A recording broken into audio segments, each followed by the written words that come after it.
Guess what? I am drinking vodka. I don't know what vodka is, but I love the mood it's putting you in. Short and meaningless as required, Robert. Yep. He's hurt, Robert. You're gonna have to make it up to him. Yeah, Oh, read my chapter, bitches. Welcome to the PD Science Fiction Remnant. Hi, Chaos. Spaghetti Fry. I am not in a wormhole or in a black hole, but I am Robert. Well, he's in a hole. That's handy. And Ray down in Australia. Short and meaningless. Damn, he's sour, bro. What have you done? And that's the end of the show. Thank you so much. You don't want to see an Australian pissed off, bro. You think you are afraid of Floridians? You don't want to see an Australian pissed off. They can fucked up a kangaroo, bro. Imagine what could do to you. Man, that video was amazing. That guy going to fist fight with a kangaroo. Oh. I've been assaulted by an emu before. It's not Ways to die. Oh god. I have a feeling this We are on a roll today. it's gonna be punched by a kangaroo, fall into a loo.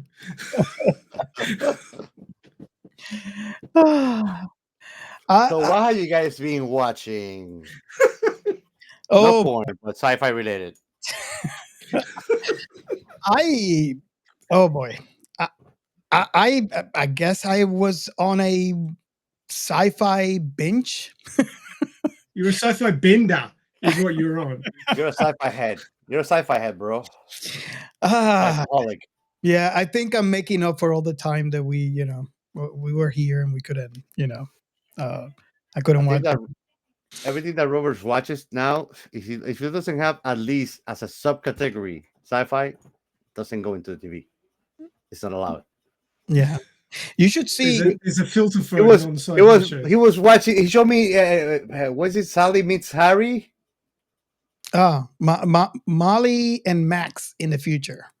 Yeah, but what that movie is like a cookie cutter of which one? The classic one that you showed me. When Harry met Sally. He showed me When Harry Meets Sally sci-fi, cyberpunk. Like who would have thought that exists? It is an amazing film. Oh, It looks pretty cool. Yeah, it looks pretty cool. Don't get me wrong. I'm looking forward to that one.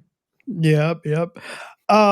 Okay, so apparently I was in a sci-fi binge watch. So Sci-fi spree, you call that? there you go. Bender. A So bender. so I watch and I know shock. Yeah, I can already hear the emails and but I watched for the very first time Avatar: The Way of the Water. Yes, I'm sorry.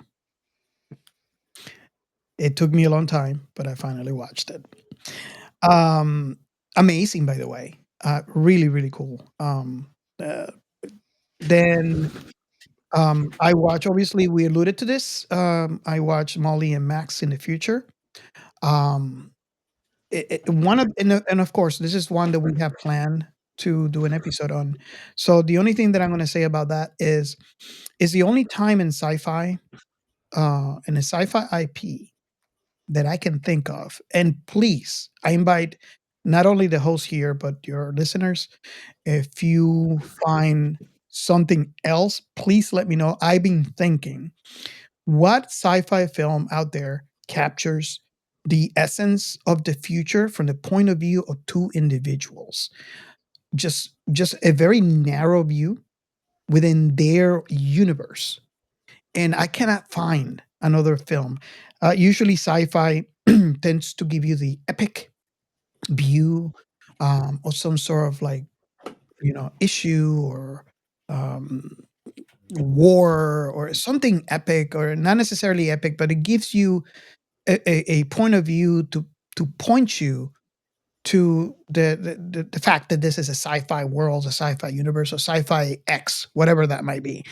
But this film gives you the point of view from two individuals, very intimate view, and I really, really enjoy that. So I Into wa- maybe lights off, candles on. Yeah, music. oh, It to that's be. kind of like Rose petals from the bathwater. there was jazz all over the movie, so Stepsister bathwater, you said, right?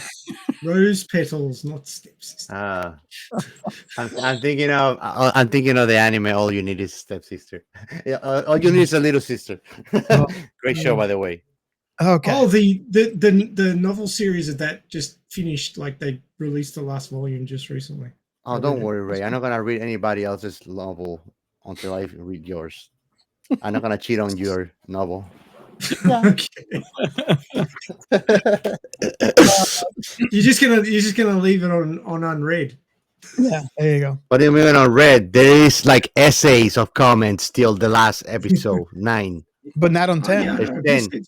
There's 10. You know, that's like it's just morning, and my girlfriend told me we haven't done it yet, and I'm like, we did it 3 times yesterday. I'm dry. Okay, I'm dry, Ray. I'm dry. Give me more I'm not chapters. asking you to fuck my work, okay? move. That's not what I'm asking. No, you're asking me to go and get blue balls from readers. Readers blue bowl. I call that readers blue bowl. Is Oh when my god. somebody gives you an incomplete book in progress, Excuses. and you want more, but he has to Excuses. write it. Can It's we not move even on? done.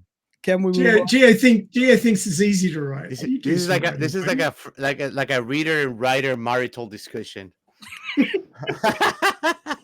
You have to go to counseling. Oh yeah, I'm going all the way for it. Let's move on. Come on, YouTube. At least we're gonna have your attention one way or another, right? He said, she said. Let's move on. The next film that I watch is Wife Like. Another film that I don't know why I waited so long to watch. And I was having a discussion with Gio when we were watching it. And the trailer scared me. I thought it was going to be the type of movie I don't like, and boy, was I wrong. I watched also AI Rising.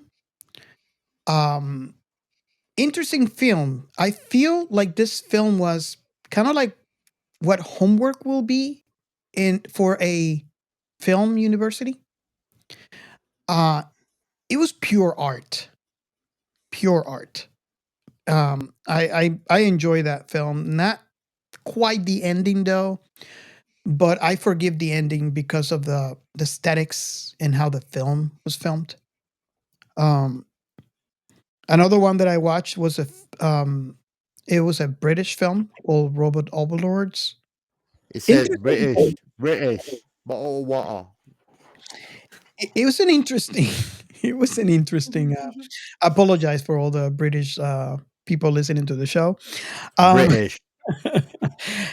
it is an interesting film because it talks about what happened in this universe when robots from another universe came and invade the planet Earth. I watched a film called Simulant. Um, Really interesting concept. I honestly think this is the type of film that Gio would love. I hated the ending, but it's the kind of ending that he would like. So it's not a film that I would watch again, but I'm kind of Everybody dies. no, not necessarily. But hopeless, definitely that's not the reason why I did not like it. Like grim and hopeless. so, I'm kind of curious to see or to hear your thoughts, you, on that film. It's a world where uh, you could actually get a robot that records you every single time. So if you die, as soon as you die, I believe that's how it worked. As soon as you die, the robot turns on and is basically you.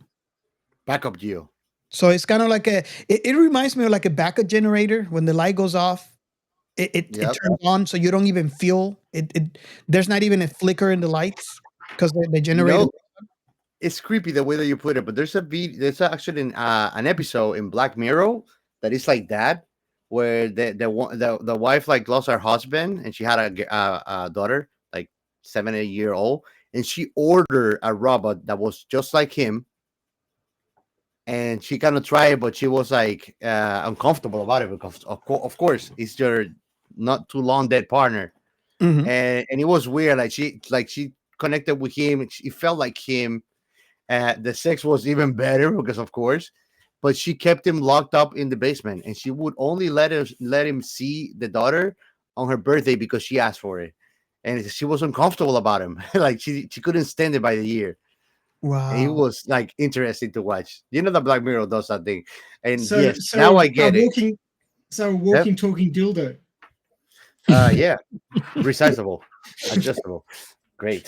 So But you wanna Ray, you know what Robert doesn't like that much is morbidity. That's what I realized the other day talking to him. Things that are morbid by nature, and it's not just him. Most people are feel uncomfortable about things that are indulging on morbidity for sure. You had to be like the weirdo to enjoy morbidity. Like me, I love it. Stimulates me. Oh, So, yeah, Nick is here. hearing your description of that Black Mirror episode, I think you're gonna really, really enjoy this film. Nice. It's kind of like along the same lines. Um, another one that I was surprised that I should not like. It doesn't make sense that I like it, but I like it. It's a movie that I watched called Archive. And the story behind it is they this I want to call it scientists, robotics. This roboticist, or I'm butchering the name right now because I can think of, but this scientist in robotics lost his wife. So he's working for this robotics company. Apparently, is the company to work on in the entire world. Very, very mega corporation. And there's another mega corporation that is completely separate from the corporation he works on. That what they do is they grab the body of the deceased, and I believe this is how it works. They put the body in a kind of like a box. But basically, what that does is they connect the brain and give you some more time to say goodbye to the deceased before you bury that body. So the way that it works is you have this huge box and there's a telephone at the very bottom. And when that telephone rings, that deceased is calling you, or you can pick up the phone and dial them and you can talk to the deceased. And I don't know if it's like a month.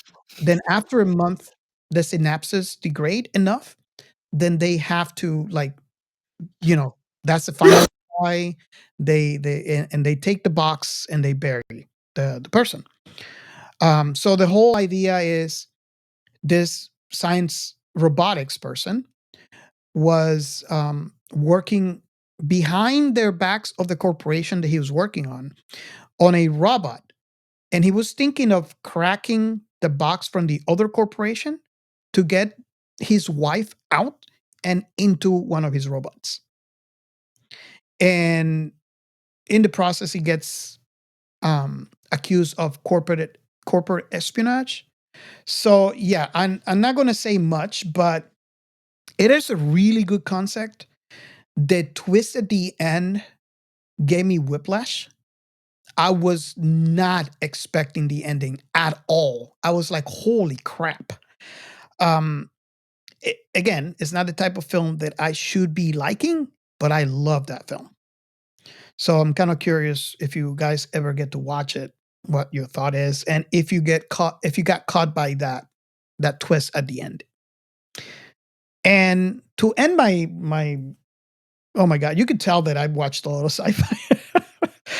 And to end this, I'm going to end it light. There was a sci-fi short on YouTube called "You Eat Animals," and it was comedy. It deals with the concept of being adopted by aliens. So apparently, these two bros got adopted by aliens, and it so happens they were, quote unquote, hot chicks with like a third eye on their forehead because they're aliens, and they're taking them to their planet. Apparently, in this planet, males are, like, that everybody looks after them, and they're like kings on this planet. So they're getting excited, and through the conversation, they mention what they're eating. And it's like, yeah, we eat beef. It's like, what is beef? It's from cows. It's like, "Well, cows, like the animal? You eat animals?" And you gotta watch it. But at the end, they got grossed out and took him back to Earth. So, A little and bit. one of the guys got pissed because it's like, you have to talk about that, right? I mean, we were almost there, and so Edging.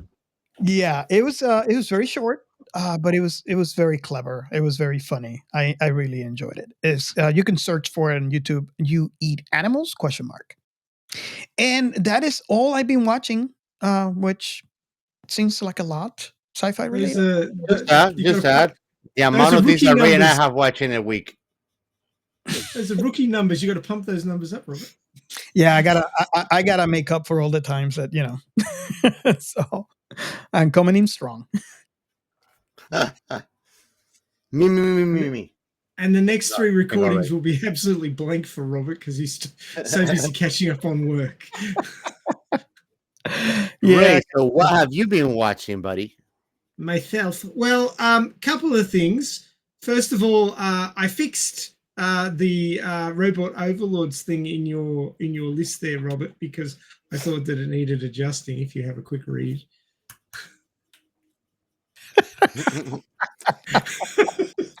Dot. You know, Inside joke. I do like that name better. Watch that film, right? You want to tell the audience what we're talking about? So Oh, I just adjusted robot to Robert because I thought it was amusing. Rabbit. So now it says Robert Overlords. Robert Overloads. Yeah, that would be scary. You imagine a whole like millions and millions of Roberts just walking on the street, taking over a planet. That's Hey, very I'd have inappropriate. a better chance of getting chapter 10 read if there was millions of Roberts. I won't say the same about Second, me because I'm so unique. There could be two of me. that's right. I think the universe would implode if there was two chaoses. I was going to We say can that. only deal with one per reality. So I wanted to tell you, Robert, that don't feel too bad. That is the 3D Blu-ray of Avatar: The Way of Water, and it is still in its shrink wrap because I haven't got around to watching it yet. Avatar the Blue People. Nice. So yeah, I suck. We call it Avatar the Blue People because some moron thought they made a movie about the last airbender. But I thought they You know made a what's the movie worst? about You know what's the worst thing about Avatar, the Blue People? Papyrus. Papyrus. okay, before you continue, Ray, I gotta add that for Avatar: The Way of Water, I did something different. I got my projector out of the closet, and we made it a movie night. So we got popcorn. We sat down. I think even my parents were here, Crash the car into the living room. and we got the entire back wall projected, and it was really cool. I get the feel. Plus the sound was really loud. So yeah, we got the sense that we were in the theater. So it was really nice. I really enjoy. I think I'm gonna do that a lot more often. The wife liked it, so I mean we watched the Fall Guy right after. But yeah, we're gonna be watching a lot of. We're gonna do movie nights on Saturdays now because she enjoyed it. So I figure I mentioned that we did that with Avatar. nice. So what I've been watching this week, I have to mention this, and yes, I will wax lyrical because it is so freaking awesome. A new anime started called Dandadan, Dandadan, and yet from the very opening sequence, the musical opening, right till the very end. It's just freaking amazing. It's got to be anime. It's got to be anime of the season, possibly anime of the year. The first episode was so well written. It got pretty dark in the middle, which I also appreciated. But the animation is so smooth, and you see a lot of animes where you sort of look at it and go, "God, you guys didn't try very hard." Like the perspective is just dodgy. You know, the horse and cart is going away and it's just shrinking. It's not actually like the perspective's not where. There's a lot of things that you see in anime which is like, God, that was lazy. None of this is lazy. It's just amazing. It's so fluid.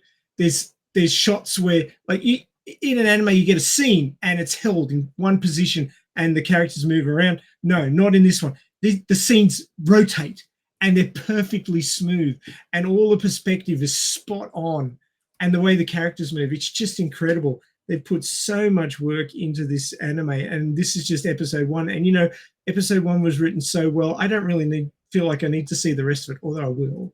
But the first episode was just like chef's kiss. It was amazing. And the last, like, 4 minutes just blew me away. The like you said, the twist in the tale of, was it Archive?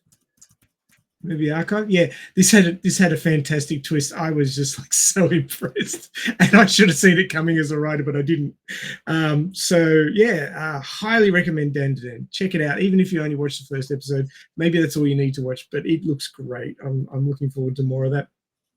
I also checked out Wife Like.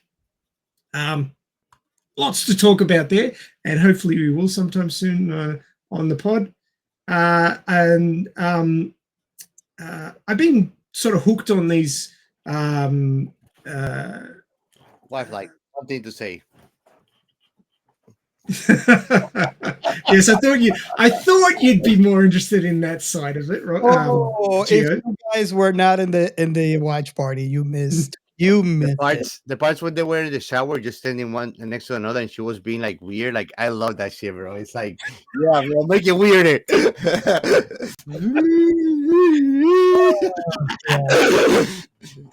It's been a while since I've seen a soft porn with such a good storyline, I've got to say. Bro, that chick, peak moments, mac and cheese. God. Oh my God! Yeah. Should we say moving on yet? I'm going to hell. There's a reason, Robert, why I'm wearing this bandana today is because I am on fire. Oh, dear. No, but the movie's good. It explores a lot of obscure social topics that we feel we're gonna encounter when AI kind of reaches singularity, and how's that transition is gonna happen. You know, like there's a lot of questions and topics and taboos around that eventually we're gonna get there. I want to say, especially since Ray just watched this film, and again, we'll talk about it. We'll have an episode planned, but the ending. In the ending, I actually stood up and visualize this. Imagine a football game or a soccer game where your favorite team makes a goal. That was the feeling when I got up my couch and I actually screamed at the TV, and I screamed, "Yeah!" So if you watch this film, you know what I'm talking about. And Ray, I don't know if you got the same feeling, but you probably know what scene I'm talking about towards the end. Yeah.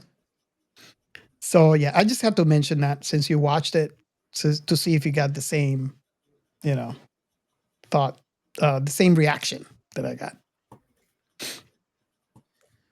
So the other thing that, well, it's not so much watch but listen to.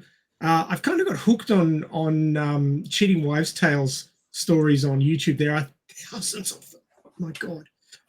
But there was one that had this really cool sci-fi bent. Basically, the guy married the woman of his dreams, everything looked great. But she actually married him to get his Swiss bank account numbers. She was actually married to another guy, so the marriage that he thought he had was actually was illegal. And she drugged him, and then he woke up at this mobster's place, and they basically beat him to death. And they were going to go and throw his body in off a bridge, and his body fell out of the car. Like they turned a corner too sharply, and the door opened, and his body fell out. And he was found, and they were going to just take him down to the hospital and pronounce him dead, but they found that he was still alive, although like the side of his head was smashed in, and he lost an eyeball. But they basically said, well, you could be an invalid your entire life, or you could sign up to this high-tech sci-fi medical program, which is all hush hush and NDA, and you wouldn't have to pay for it, but you'd be basically our lab rat. And he went, well, what have I got to lose? Like, I've lost my entire life. Everybody thinks I'm dead.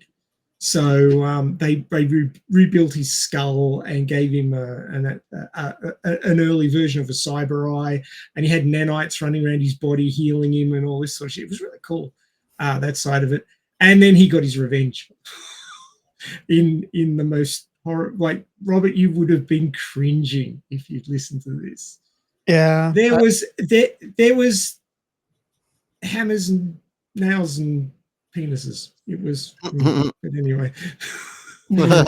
Gio, you should probably read. You'd like this one, but yeah, he got his revenge. It was brutal. Nice. But revenge is always delicious. It was an interesting story, and yeah, I've been working on the next chapter of my novel, which you guys will take years to get around to reading. Took me 3 days to read the whole thing. Yeah. Go ahead, read number 10 then. Please. It's a matter of honor. You don't tell me what to do. I asked nicely. I said, please. But still, you see, that's a problem with people. They think that you owe them a yes. Yes. They can be okay with a no. And the matter is, I can say no. Yeah, but you can also say yes. So listen, our audience, say no whenever you want, and sometimes even when you don't want to, just not to lose the custom of it. Say no. Looks like the bromance is dead, Robert. When somebody tells you to pause this podcast or to listen to something else, say no. What about if they say, listen to this podcast? Say yes. Are you telling people what to do, Gio? I think you've just hypocriticized yourself. You see, I'm giving advice on what to do with the word no, because it's true. People like, I asked for a favor for a friend and tell me no, and I'm fine. Oh, cool. We're still friends and buddies. But some people are like, no, I'm sorry, bro. And then they'll talk to you for 3 days, bro. And you're like, what the fuck, bro? Okay. How about this, Gio? How about this, Gio? What have you watched? Not your case. But I know, people like that too, I bet. Everybody does. You tell them no, and they don't want to talk to you anymore. They're enemies. You were saying, okay, Robert? So what I'm saying is, like, how about this? Tell me what you watch sci-fi related. Oh, okay. That's like, shut the fuck up. Keep on going, bro. Don't lose the thread of the show. I've been watching, I did a rewatch of Cowboy Bebop, because always, and I was listening to the Seatbelts in Yoko Kanno. I love them so much, bro. Nice. Great music. I think I was watching something else that was for this made by the same music artist, Yoko Kanno, and that's how I went into going back to watching Cowboy Bebop. I usually do the rewatch, and I just like speed run the first 5 episodes. That goes from the beginning to the Ballad of Fallen Angels when he fights Vicious. It's pretty. I love this anime, man. If you haven't watched Cowboy Bebop, man, I don't know what you're waiting. It's a masterpiece. Everything. The second thing I did is I've been watching a slow rewatch of Dragon Ball, which is being long awaited. The funny thing is that people think of Dragon Ball and say, "Oh, it's fighting," but the funny thing is that the technology and the normal things in Dragon Ball are very cool technological advancements that don't exist, like the capsules company. And you would think, Robert, do you know what the capsule company is? Mm-mm. You literally put everything on a little capsule. You can put a house in a little capsule, a car, a flying car, a motorcycle, anything just goes in a capsule, a spaceship. And sci-fi fantasy then. Yeah, sci-fi fantasy. So Bulma, I mean, you've heard of Bulma. Bulma is the chick that accompanies Goku on the adventures, and Bulma is the daughter of the founder of Capsule. which is a crazy scientist doctor, and they always have some crazy funny inventions. I love the Dragon Ball technology because it gives you that like weird futuristic that never get to happen, like the motorcycles that had like a round glass on the top, the flying cars that become boats and submarines, things like that. It's really fun. I Oh, really like. so then what you're saying is then you like the Dragon Ball movie then? No, what is that? There's no Dragon Ball movie. I don't count fan fiction or aficionado shit like Dragon Ball movie. Sorry, I have to go there. Sorry. Yeah, I know you had to. Just You just see, drag the tone of the pod down. you whatever see. you want. Robert was saying earlier he's so good. When somebody tells you they're so good, they ain't. Good qualities, have to- others. Good qualities give it to you. Others, If you have to yourself. tell somebody something, it's not true. Yeah, exactly. Talking yourself up. So when you're being accused and you're in death row, just shut up, man. Truth will prevail, even if it's after your death. And last but not least, I did a little rewatch of Desert Punk. Love that show, man. You gotta watch it, man. I love because in the first episode he's bullying a big dude that is like kind of slow, and you know what he does? He multiplies himself and he starts saying, "Your mother is a whore. Your mother is a whore," and the guy goes pissed off with that. It makes you lose his patience. It's funny as hell, man. And I think it's done by the same graphic artist than Cowboy Bebop. The soundtracks are different, but Desert Punk is like from early '90s. It's a good classic. I would definitely suggest it. It has like cyberpunk with kind of like wasteland sci-fi. It's pretty cool. And that's it for my sci-fi related things. Okay. So I guess we can go into the next segment. Yeah. Your science fiction remnant. This is the Funny Science Fiction Podcast. We are the Caribbean Science Fiction Network. We are Monorats. We are One Accord Level 2 Podcast. This is Jesse from Sudden But Inevitable and Open Pike Night. This is Sci-Fi. And if you're new to the show, this is a segment where we feature our hashtag, This is Sci-Fi. And what is that, you ask? This is Sci-Fi is a hashtag that we use to help each other find the sci-fi that we've been missing, that maybe we haven't been introduced to or haven't been exposed to. So it works two ways. If you are a creator, you could be a director, you could be a writer, you could be a podcaster. It doesn't matter which medium, an author. That one thing that you created, that one sci-fi love, your baby, all you got to do is just add this is the hashtag this is sci-fi at the end of your post. And if you are a fan of a particular IP, that one passion that you have in sci-fi, you also add the hashtag this is sci-fi at the end of your post. And the rest of us would just follow the hashtag this is sci-fi. And basically what happens is you are exposed to different types of IPs that you normally wouldn't have experience to or been exposed to. So, like I have explained in previous episodes, there has been a case where a follower of one IP did not or refused to follow another IP. Let's call that IP B. And after the post of a fan, and after that follower of IP, A, let's call it, read the post from this other fan of the IPB. It was so passionate because that's what we do. Like if you're passionate about one thing that you love about sci-fi, you have a lot to say. And that was interesting enough for that other person to go in there and watch at least the first thing and see what is it the other person was talking about. Where is that passion coming from? And that person that loves IPA became a fan of B because of that exposure, because of that passion. And that's what we do. If you are like us, you're a sci-fi uh, fan of any type of sci-fi. I personally like to say that I liked a lot of IPs that related to sci-fi. And again, it's okay to just like one IP. That's quite all right.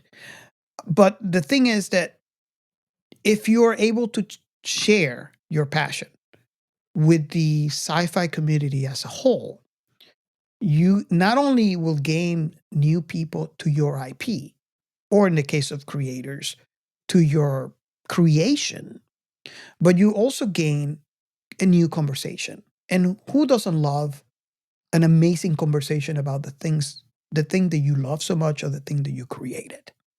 And that's the whole idea behind the hashtag This Is Sci-Fi. I actually posted an article that explains what This Is Sci-Fi is all about. If you get an account on Substack and you search for Science Fiction Remnant, you'll find the article there. So there's different ways that you could, aside from using the hashtag, there's different ways that you could collaborate uh, or share your thoughts.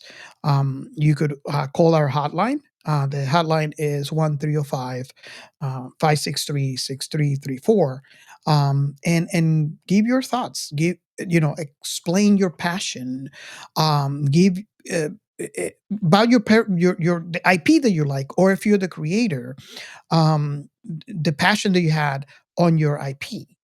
And what we will do is we'll actually um, play that recording on our next episode and do a conversation around it. We also have multiple chats on different social medias that obviously they're not public. But if you're interested in want to be part of those conversations, just reach out to us and we can send you an invite. However, the most the ones that we use the most is our Discord. In there, we have a channel for any type of IP that you can imagine. And if we don't, just reach out to us and we can make it a thing.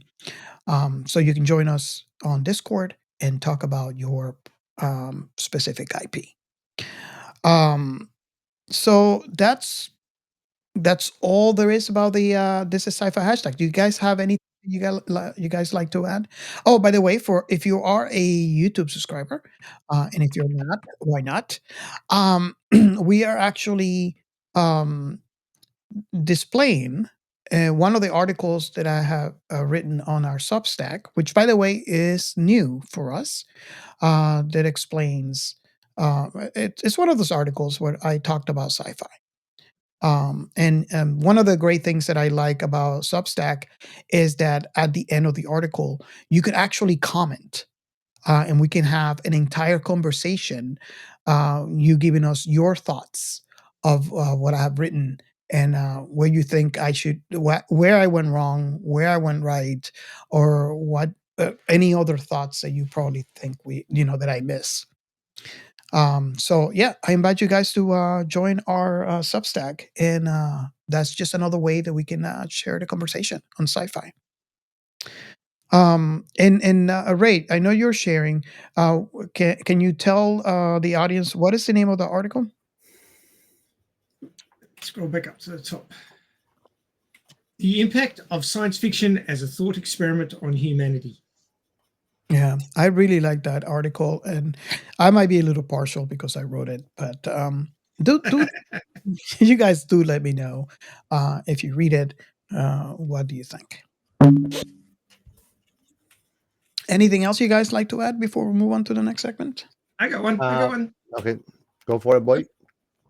So for those watching on YouTube, you will see a comic book resource, cbr.com article, the 10 most iconic moments in sci-fi movies ranked. Now, this is one person's opinion, Jordan Lee, I'm presuming. But he's got some interesting ones here.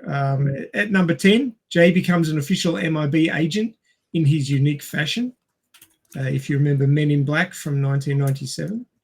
I particularly like that movie. We've got the Iron Giant makes a heroic sacrifice as he intercepts a missile at number 9. I remember the Iron Giant. That was quite a good movie. Yeah, I loved it. Number 8, a new ape-dominated Earth is discovered in Planet of the Apes. So that's the original Planet of the Apes series, 1968. Number 7, Neo dodges a bullet, will forever be iconic from The Matrix. That one is very memorable. Hal turning on Dave is a terrifying display of humanoid technology, 2001: A Space Odyssey. Oh, which is our most listened to pod episode. So it's a pretty big one. Number 5, baby alien burst from Kane's chest is a gory display at number 5 from the movie Alien from 1979. I prefer the other version. Hello, my baby. Hello, my baby. Oh dear. Always got to make it a chuckle fest, don't you, Robert? Chuckle monkey. Anyway, Elliot and E.T. crossing Hello, my the Viking. moon. Hello, my Viking. Oh, Jesus. Elliot and E.T. cross the moon is nostalgic in E.T. the Extraterrestrial. Very iconic. Yeah. Number 3, Benel victoriously convinces Dr. Hill about the pods and invasion of the body snatchers, 1956. That's reaching back.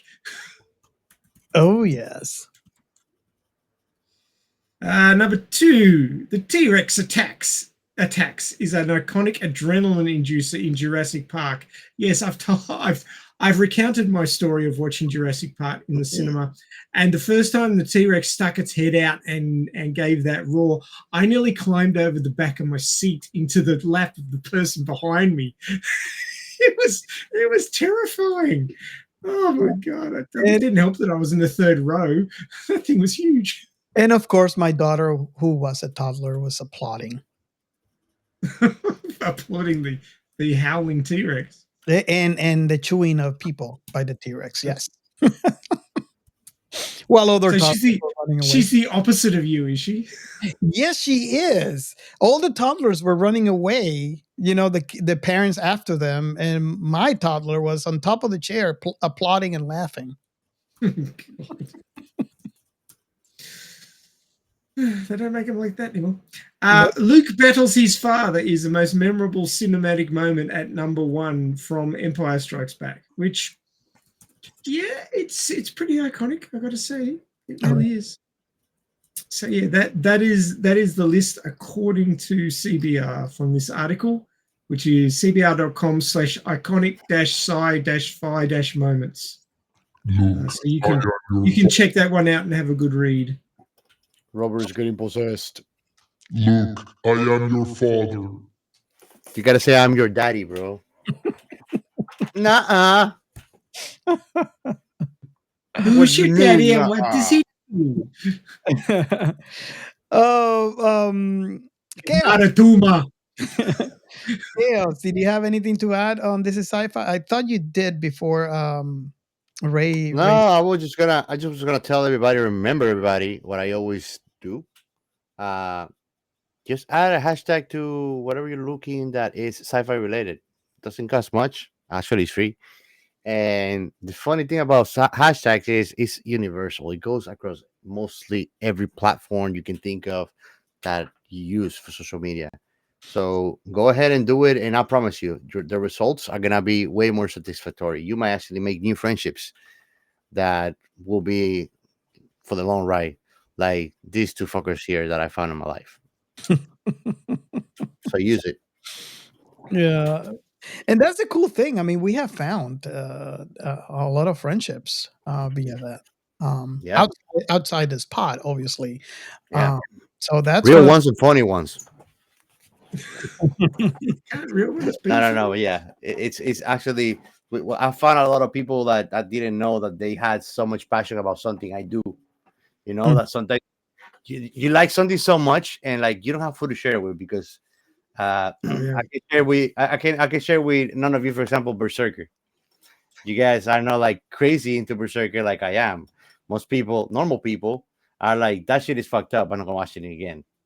You know, I am the other part. I actually reread it and watch it, and I love it.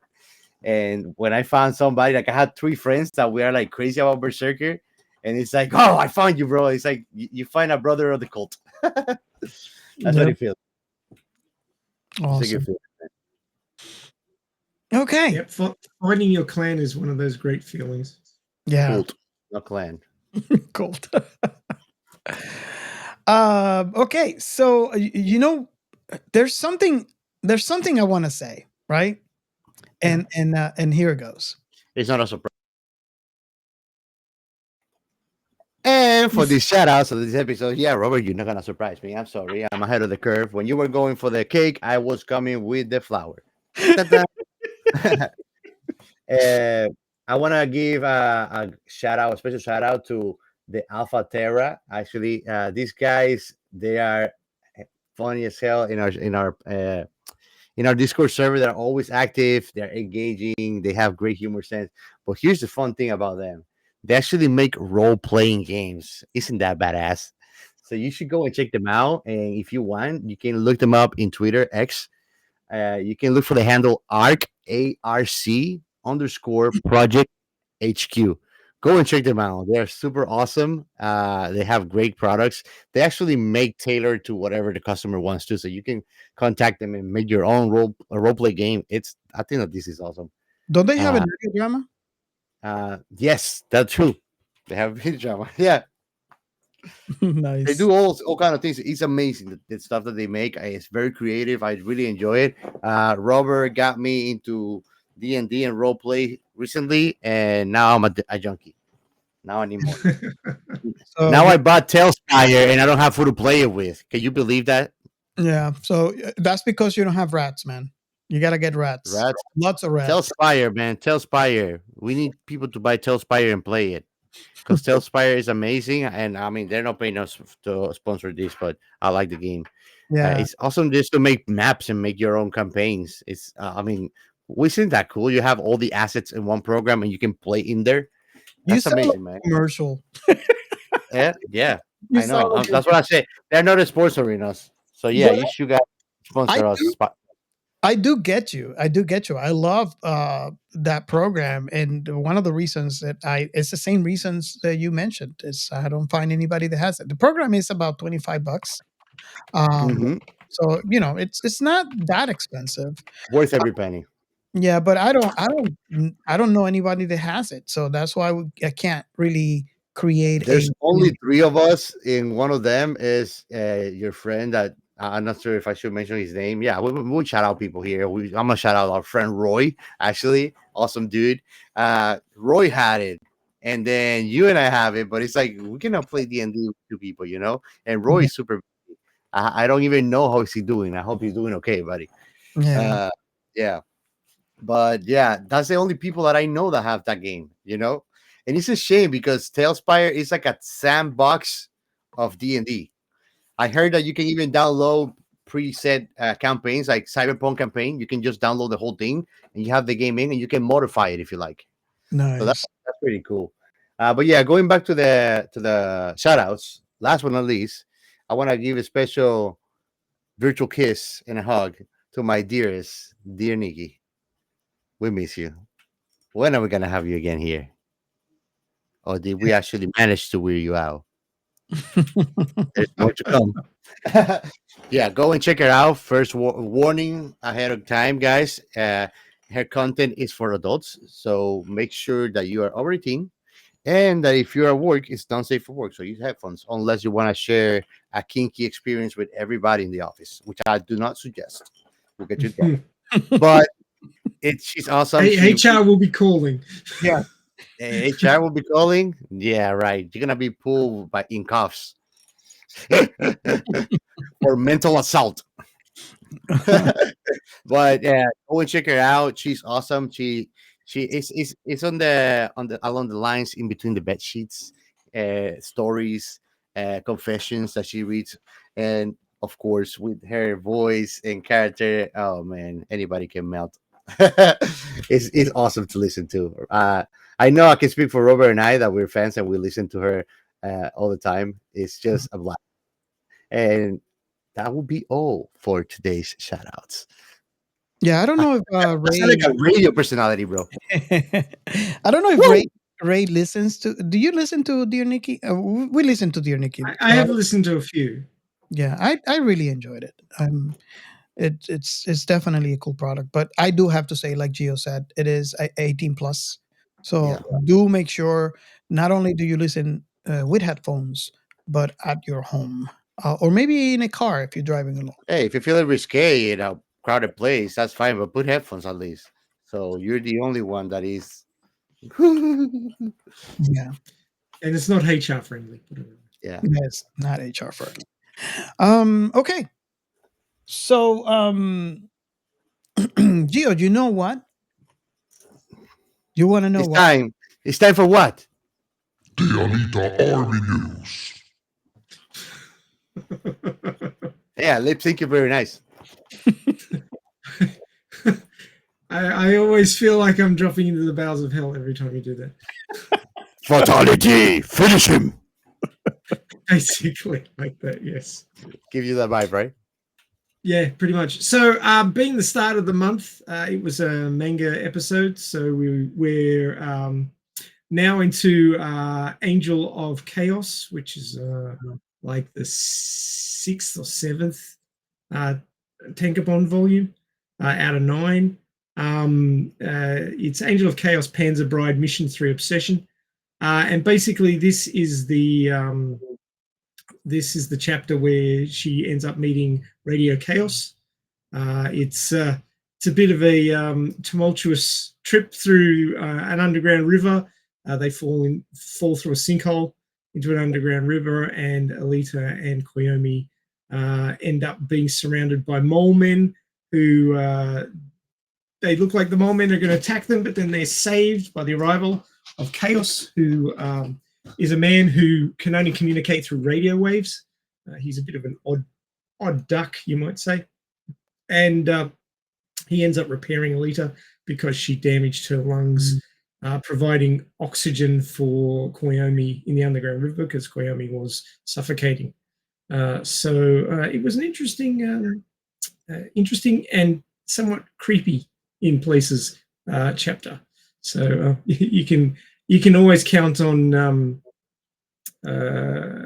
mangaka Yukito Kishiro to challenge you a little with his storytelling. So still enjoying it. We're getting close to the end of the original series. So after that, there's the 19 volumes of Last Order, which will take me years at one chapter a month to get through. But at least we've got a bit of content to still go through. But yeah, have a lot of fun with those, talking about different things. The conversation got very interesting near the end there. I was waiting for us to get yeeted from the live stream. I thought YouTube AIs might decide we were not NS, was it not suitable for work and yeet us, but it didn't happen. So. Wow, that recording is up there, so check it out. Nice. Sorry? Until it gets cheated. Yeah, until it gets yeeted. So easy to get yeeted these days. Yeah. Nice. Okay, guys. Before we get to the plot, I feel that I gotta give a little context. Sure. We were planning on doing an episode on a complete different IP today. And something happened. Not going to give you details quite now, but we had to postpone that recording because we might have a guest. So almost felt bad because I pulled a fast one on Ray here, and we changed the content right when he was ready to record. So for that, I want to apologize. But as he already is aware of, this opportunity it's too big to ignore. So that's why we have to actually do it. However, we're not really giving you this episode as a secondary choice because it was just, something to fill in the time. No. This one over here has, at least to me, a lot of meat. And I can't wait to hear your thoughts on this. So basically, what we're covering is there is a film on Amazon called Tales from the Apocalypse. If you guys listen to our previous episodes, this is similar to when we did Memories. So we did Stink Pump and we did Metallic Rose, I believe. They were three, I believe. There was three memory stories within that film. We chose not to do the third one because we quite didn't like it. Now, this one, Tales from the Apocalypse, has 5 stories. And there are a few stories inside this that I really would like to cover. However, this one is called Alone. It is the very first story on Tales from the Apocalypse. You can find that on Amazon. And I think I want to say, let me say it this way, right? I think I fell in love with the story, although it's definitely not a happy ending. Definitely not a happy ending. So it's weird as to why I like it, but I want to maybe, let me say this. Maybe I liked it because it really piqued my scientific mind. Your scientific in mind. Scientific. With a lot of the concepts. I got a game, Ray. I got a game. Every time that Robert says happy ending, we do this.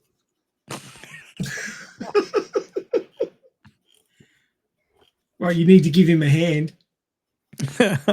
So, Handed. Ray, before we move on, because I'm Yeah. sure you guys have a lot to say about this. And again, this is, what was it? Approximately like 20 minutes? Yeah, it wasn't all that long. I mean, Thankfully, because I had to change trains just before I got to the station. uh, do you have, I couldn't find a plot. And it makes sense, right? Because this is a one film that has 5 distinct, completely different stories within. It was done in 2022. So, and of course, the story is 20 minutes long. So I couldn't find a plot. So I don't know if you found a plot or Nope. just It go. doesn't have a wiki page either. It's a bit Yeah. disappointing. It's really, really strange. But this particular story, I think, is one of my favorites out of all the stories listed. And there's a few there that I really liked. And by the way, Gio, we're talking on a watch party today. The one that I was telling you that I did not like was the third story, not the second. The second story I liked is about the girl whose father was in bed, like in a coma, and she is the only one left on the spaceship. So yeah, I like that one. The third one is the one that I was telling you that I don't like, that I think you'll like. However, we're covering the first one. And Ray, I don't know if you want to just read the little blurb that I found. I don't even know if it's Yeah, well, it's something more than nothing. Following an accident in space, Kaya Torres is left circling a black hole alone, with little hope of rescue. So she's in a escape pod.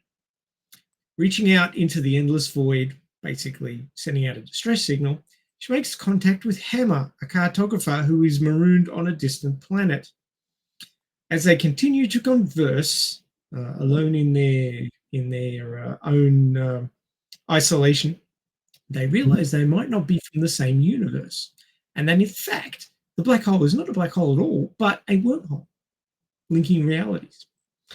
So towards the end of the story, Kaya realizes, being a wormhole, she might have enough power to actually get through the wormhole and get to the planet where Hammer is. So he's like warning her that, you know, that might be too dangerous, but she does it anyway. And she gets there. But what she didn't realize was that the time dilation effects of the wormhole meant that he was many years ahead of her. And when she arrived, he had already given up and walked out into a sandstorm and died. So she found a whole bunch of messages from him that he'd left her one a day for many years before he grew old and got sick of trying to survive and ended his life without being rescued. And then she was there, and it had only been a couple of days for her. And so she was now marooned on the same planet he was marooned on for many years and not rescued. And she was in a whole other universe where they didn't have vodka. So, you know, it's just, life's not worth living, really. The end. Okay, so I'm going to ask the first question that we ask in the show. However, with with one minor difference, right? Yeah. The question is, how old were you when you watched this, and what was your very first impression? So, before you guys give the answer, I'm going to mention that not only did we watch this today, but we only watched it once. So, I don't know if you guys want me to go first or if you guys want to go first. Newer than new, fresher than fresh. There you go. Well, who suggested this one? Wasn't it you, Robert? Mm. So I guess I can go first. When I watched this, I actually watched the entire thing, Tales from the Apocalypse. And although I do like some of the other stories in this film, the first one, which I don't know, they should have left that for last to make people watch the entire thing, at least from my perspective. It really piqued my scientific mind a lot more than any of the other stories in there. I think it was very clever from my perspective how they actually did it from the beginning all the way to the twist at the end. Because it was kind of fed to you slowly. So you have, if you can pick up on the signs, you can kind of tell what actually happened in the end. I remember when they were discussing, you know, the bad word, the guys sent back a message repeating the bad word and saying, "Is that a curse word?" Like he'd never heard it before. That was my first clue. And all the way to like when the quote for today, when Yeah. guess what I'm drinking? I'm drinking vodka. It's like, I don't know what vodka is. I was like, wait a second, what's going on? I And was like, oh,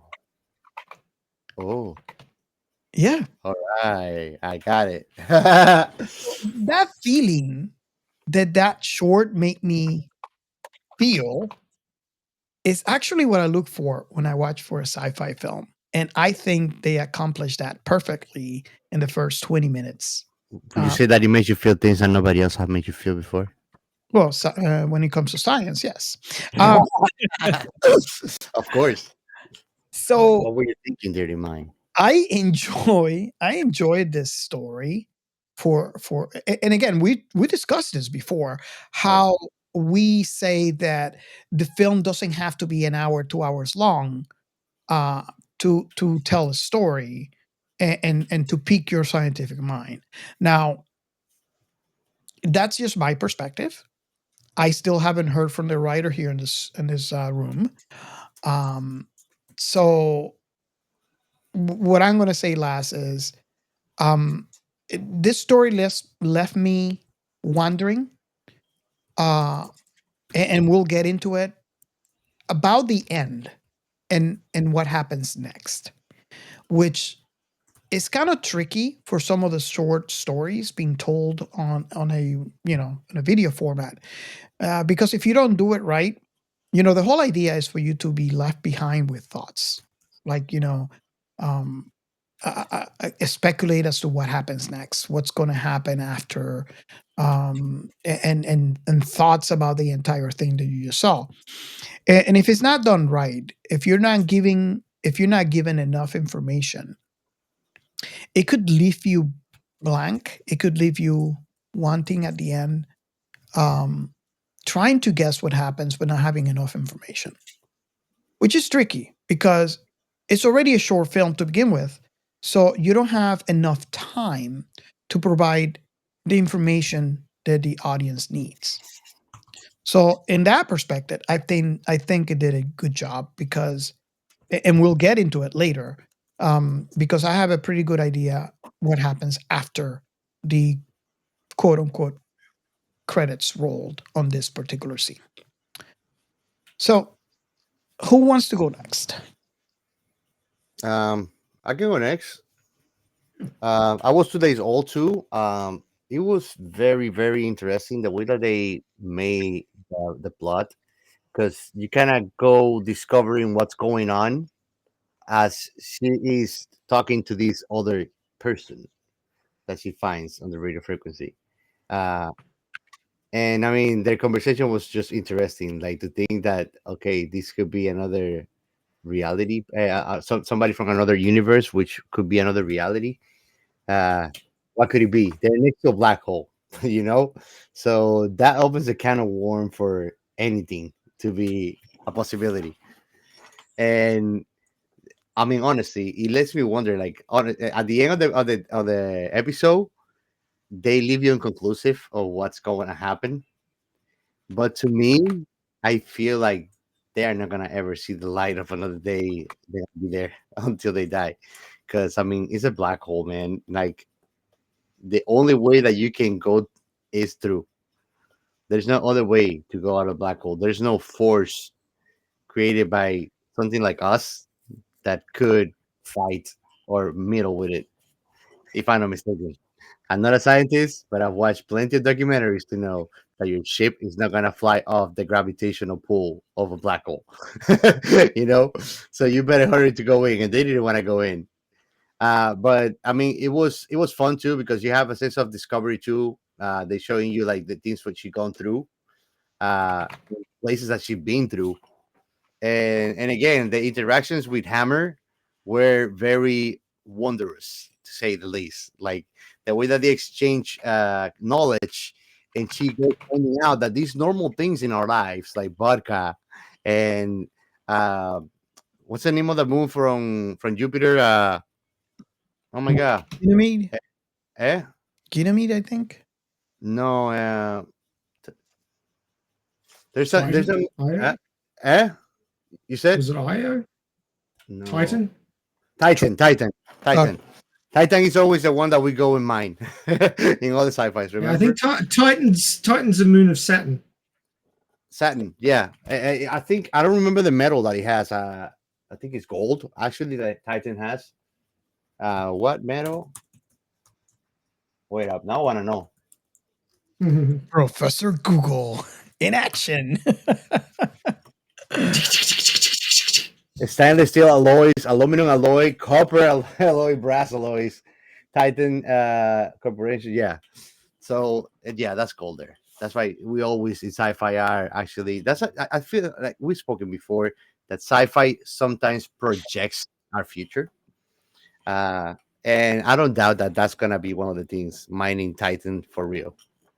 Uh, but basically, she speaks about Titan, and the guy is like, he doesn't know about Saturn or Jupiter or the moons. Like, he doesn't know anything about it. So he mentions things like, to me, Robert and I were discussing it could have been many things. It could have been a parallel reality.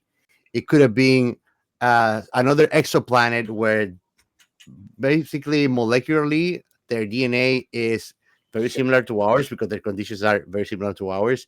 But these are not humans from Earth. These are extraterrestrial beings that look like us. That's totally possible. It was just very, very interesting. I definitely, it's one of those movies. Robert mentioned that it was art. Honestly, when I watch it, I don't know if most of you audience have this feeling, but when you're watching something indie, for example, Mhm. it gives you a sense of like a very high quality university work, like something you will see from a student from Full Sail, for example. I have friends that go to Full Sail, and when they do filmography, it's like they do things like this, even if it's 5 minutes, and it's like, wow, the things that you can do when you actually organize a couple of scenes and work them out properly and give them proper lining, etc., etc. It can be from heaven to earth difference, and that's the feel that this IP gave me. The way that it was made, it was beautifully made. I would definitely suggest it to anybody that really enjoys sci-fi in a deep level because it's kind of abstract too. So, like, if you like simple things and you don't like to go hard thinking, like this might not be for you. That's totally fine. But if you do like space Odyssey opera kind of thing, this is the place. Like that, this was fantastic. Honestly, that's my first impression, bro. Like this episode movie, uh, kind of put me like, get you thinking a lot of things, and like how many you could make movies from these things.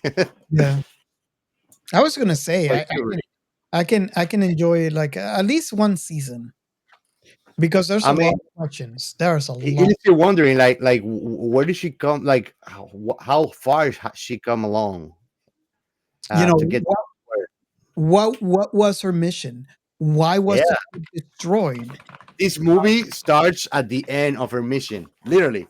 Yeah. You know, we just see the last leg of the trip. So, like, God knows everything she went through. The people she was with that died on their way there. Mhm. So she's looking at recordings. Her relationships, we don't Exactly. know about it. So yeah, I get you. Yeah. What about you, Ray? Well, I was today years old. In fact, it was only a couple of hours ago. So Welcome to the team, Goo Goo Gaga. hasn't percolated all that much yet. But I have to say that being a stickler for things making sense within a sci-fi presentation of the future, I really thought that they'd gone to town on the details. I think that they had a really good science advisor, and the story hung together in a scientific context, which I appreciated because a lot of sci-fi you have to sort of leave your intellect at the door to enjoy it because they just do some stupid things. I'm looking at you, Atlas. but yeah, no, I've only watched the first of these short movies, so I'm totally focused on Alone because it's the only one that I've had time to watch so far. But I found it not only very scientifically cohesive, but the story made a lot of sense. There was no gaping plot holes. Obviously, something that only runs for 20 odd minutes doesn't have a lot of time to create plot holes. But I'm sure that certain lazy writers can manage it, even in 20 minutes. But no, I thought this one was really well put together. It seemed technologically and logically accurate to the point that I didn't notice anything glaring that annoyed me about that didn't make sense. And it was really nice how they drip fed the ultimate sort of twist of the storyline. And it actually had two twists. The first one being, oh crap, well, the guy I'm talking to is actually on a planet in another reality, and I'm not orbiting a black hole, I'm orbiting a wormhole. And the second one was the time dilation issue, where she got there and he'd already got old and died because of the time dilation through the wormhole. So, yeah, love Interstellar Tinder sucks because of the time dilation.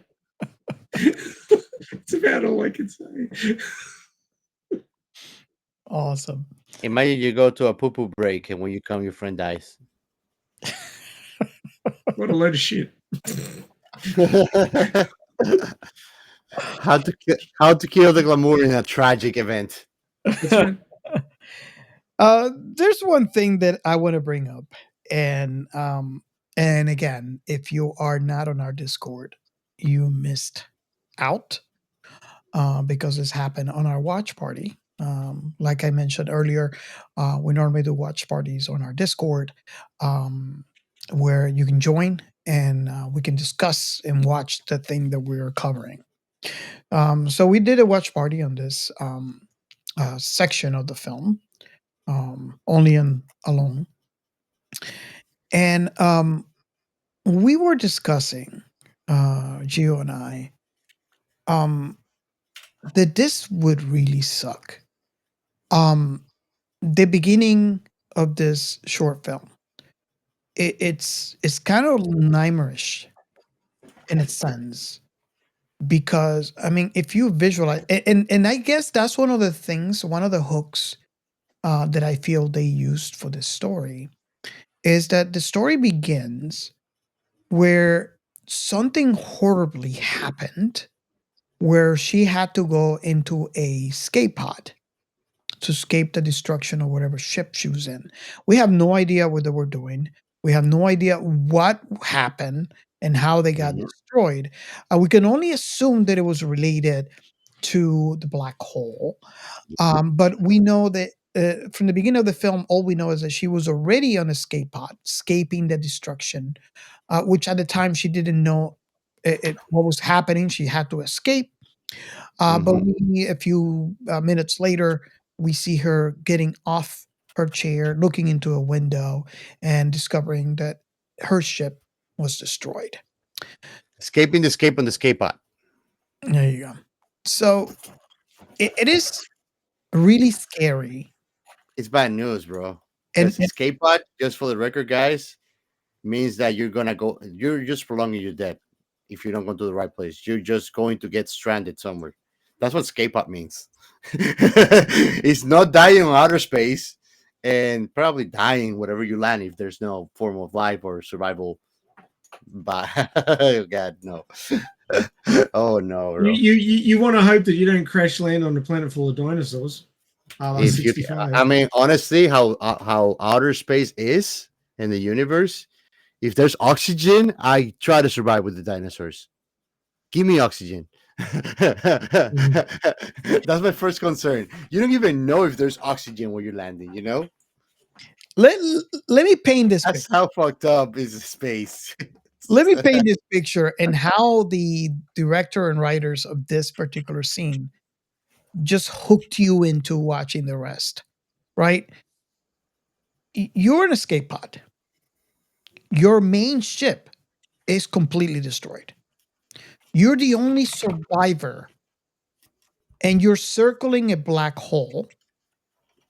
So, y- granted, you're not near the event horizon, which is good news. But if you think about it, you're sending distress signals or messages back home.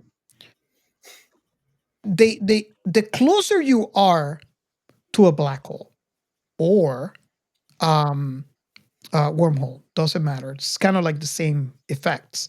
The closer you are, the more time dilation happens. So we don't know, being inside a Skype, escape pod within this scenario, how long it's going to take um, your message to reach back home for someone to come back and rescue you. You don't know if you're gonna get to see your great great great great great great great great great grandson. I mean, for all you know, you can send a message, and who shows up might be, like you just said, Gio, your great, great, great, great, great, great, great grandkids, and with a technology that you don't even know. Yeah, you Because, get back and you go like to your great great great great grandma, like, dang, we didn't bank that last time, man. but the question that I'm saying is there's a difference in time. There's a huge difference in time. And you're circling a black hole. You're inside a escape pod, which normally means it doesn't have the same kind of engines as a full-grown ship. So just paint yourself in that scenario, and you know how scary this scenario is.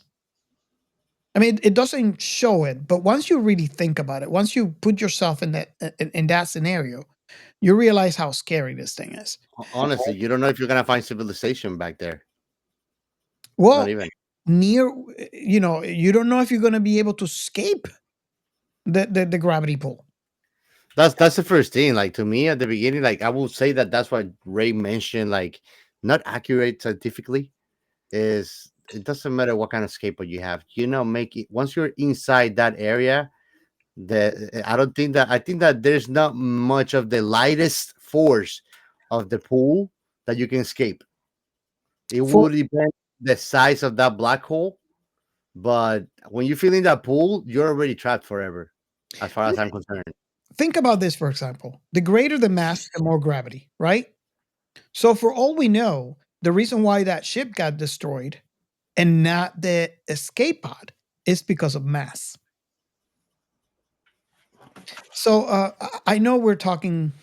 It remind me of a little story that I read about Isaac Newton, that he saw a girl and he's all like, "Damn, I like that big ass," and the guy was like, "Mr. Newton, we cannot say that," and then he said, "The greater the mass, the greater the attraction." Ray's like fucking face, like, "What's going on?" Ray, No, I know exactly what you mean, man. I'm nodding along. It's like, that tracks. so it's scientific then, right? Is that what we're Scientifically, yeah. saying? Okay. That ass is from space because he's out of this world. Oh God. It's an older code. It does check out. I Can was get about to cheesy. let them pass. Can get cheesier, bro. It's coming straight from the scientists in this room, right? So Yes. it's valid. Scientifically approved pickup lines. But yeah, but coming back to topic, I think that yeah, I agree with that, but I feel like a black hole is an object in outer space that is like the apex predator, you know. And when you are engaged in any kind of way with it, I don't think that you should have any hopes with a black hole unless you want to go inside, which is the only thing you can do and shoot if you're going to somewhere. Well, here's the difference. You don't want to go inside a black hole. But you cannot get out of it pool too neither. You don't want to. If you have no choice but to get inside, you might as well pray to whoever deity you believe in. Yeah. Because Kumbaya. Kumbaya. No, the only thing I can think of, and I don't know if this is actually scientifically accurate, but is to try to use the force of it and go around it to propel yourself out of it. So you're using the own force, elliptical force of the black hole to go around it and propel yourself, like kind of what we do on Earth to go to Mars. I don't know if that's possible. And Gravity slingshot. Exactly. Slingshot yourself with the force of elliptical force of it. But I don't even know if that will be possible. And you will have to calculate to get in there before you're inside of that pool area. You know? There's a lot of missing information. I feel we don't know how close was she, right? We already know she's an escape pod. She doesn't have the power necessary to do a slingshot because that's probably what the ship could do. What do you mean? She's a strong, independent woman. Well, the Yeah. escape pod is not. Nah, no, the skateboard is not. She's independent because there's no one else there. The skateboard is by the pie tricky. But yeah, I think she's in a broken ship. Yeah, she's in a dire situation, man. That's how I the show know. starts. I know where you're coming from, and I think given right calculations and right power, you would be able, or you could do something like that where you could use. I mean, the speed at which a black hole spins is ridiculously fast. It's beyond our comprehension, So or our perception of it. if you're able to get in a trajectory that you could do this, that would be one escape. On Yeah. escape pod, I think it would be mainly luck and see where is she in comparison to the black hole, and how much power does he need to make this happen, and can she get that power out of those tiny little engines? But no, I know where you're coming from, and that is definitely one solution. It's one solution, and honestly, it's like don't count on it. The only way that I would think is possible, because we already have that on actual uh, fighting jets and ships, is AI piloting. Maybe that way it will be virtually possible to achieve such maneuver, right? I believe so. I just don't have enough information. And again, we talked about this earlier. There's so many questions here that we could have at least one season, one Yeah, of a show, but we don't know if there was actually AI involved based on the information we got. I mean, yeah, we only seen the escape pod. We don't yeah. even We're seeing a very superficial layer of what kind of technology they possess on the spaceship for sure. so I feel that Ray has something to say and we're not letting him talk. I'm just waiting for you guys to wind down. Clearly, you've had more caffeine than I have recently. 'Cause you're so wet. That's why. Well, for those of you that don't know, this is nighttime here, and that's what Mondays look like. Yep. Hi. Literally, from the that's Monday. future. It's Monday there. Yeah, I'm sorry. I've got Molly and what's the other one? Molly and Felix or whoever it is. Molly and Matt. Yeah, they're Molly and Max. Yeah, they're here with me in the future. No, if you have Molly's, you'll be. I wanted to draw a couple of parallels for a moment. All right. The first one is a movie from my birth year. Yes, 55 years ago, called Journey to the Far Side of the Sun. I don't know if either of you have seen it. Doesn't sound I saw it back in the 70s. It's a bit weird.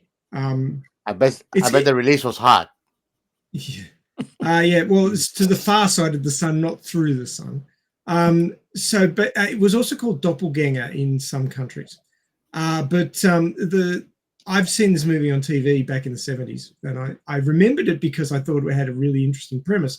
And basically what it was that there was actually a mirror Earth that was at the far side of our solar system from where we are now, and it was the counterbalance to our orbit.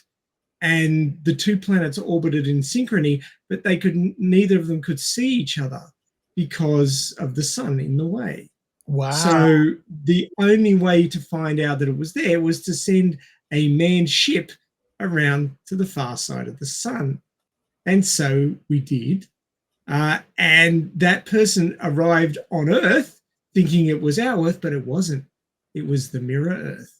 And everything was a little bit weird. And he had to work out what the hell was going on. And it had that same sort of vibe as this short movie Alone, in that things just weren't quite right. And he was being questioned by the authorities as being debriefed. As, why did you return 6 weeks ahead of schedule?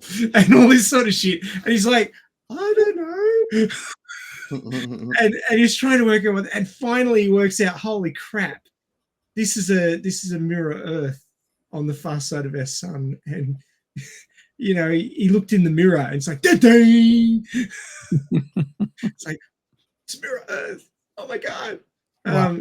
I mean, all the women had goatees, so it must have been pretty obvious. Oh my god.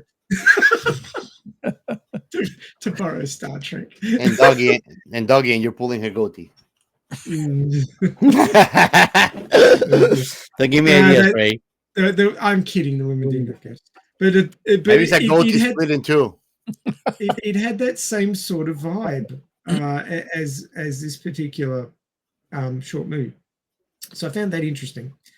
And the other thing that this was reminding me of was Love, Death and Robots, which is another anthology series that has these short, hard-hitting stories where, there's bugger all world building. It's just straight into the action and stuff's happening. And I kind of like that. I like long format, obviously, because I'm part of this podcast.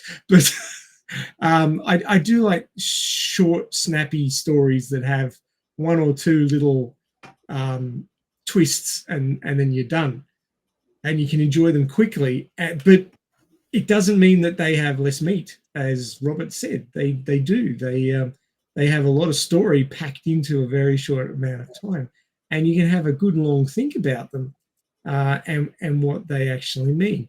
Oh yeah, that was the other parallel I wanted to draw. Lost in Space. Yes. It kind of reminded me of that. Doesn't matter which iteration, they all had the same sort of feel of, oh crap, I've gone one step too far and now we're in it. What do I do from here? Kind of deal. So yeah, it had that vibe as well. So yeah, I really liked this one. It wasn't long, but it had a lot packed into it. Nice. Yeah, I really enjoyed this. Another thing that I wanted to mention is, I guess it's towards the discovery of, what she thought it was a black hole, and making assumptions that it was a wormhole based on the little clues that we got. First clue was, I believe, not knowing what the curse word was that she was using. Another mention is not knowing what vodka was. Not knowing Not knowing the planets in our solar system. that actually was the major turnaround point on the film, because it was already alluded that he was a cartographer, so he knows what he's talking about. So the fact that this is coming from a cartographer, it means business. She mentions the name of the planet, and he has no idea what she's talking about. Not only that, but he mentions, I know every charted system, and that is not on my list. That right there was a no turning back point on this film. And You know what vibe that gave me when that bit of information came out? Mm. Terror Lost in Space. Astra. Astra Lost in Space, sorry. Yes, definitely. I thought of it too. Same Yeah. thing, man. Mm-hmm. Astra Lost in Same Space. thing. I actually thought of that was the first thought that I had, and I shared with Robert. You know that Robert likes to be mysterious. They're like, wait. But and me, I'm the contrary. I jump the gun all the time, and I was like, it's the Earth, but it's in a parallel universe. And and then they keep on talking, and like, oh shit, there's no Jupiter, there's a Saturn. Maybe it's another exoplanet. what he doesn't know is that he was right in that aspect, but I couldn't say anything because he hasn't finished the entire thing. So I was biting my tongue. Well, I was right about what? About being Earth in a parallel universe? Yes. Because here's the thing. Not Here's the necessarily thing. Earth, but a Even parallel. Saturn and Jupiter and the moons could have different names on this Exactly. parallel universe. Or it could be the other option that I said. It's another exoplanet that has the same conditions as Earth, Mhm. maybe a little bit big, a little bit smaller, doesn't matter. We, for all we care, they didn't get together, so we cannot get to compare, at least visually, their physique.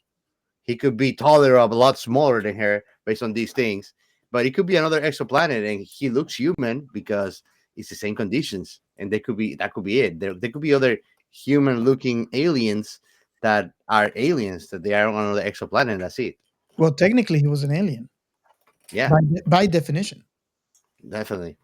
Yeah. We don't know where he come from. That's for sure. I mean, he looks human, but that doesn't mean he is human, right? I know. Remember, Politicians are human. this doesn't give you much information. Remember, it's only 20 minutes. He definitely appears human. We don't know, like, if she's able to reach out to him, and she scans him with his heart being an opposite descent.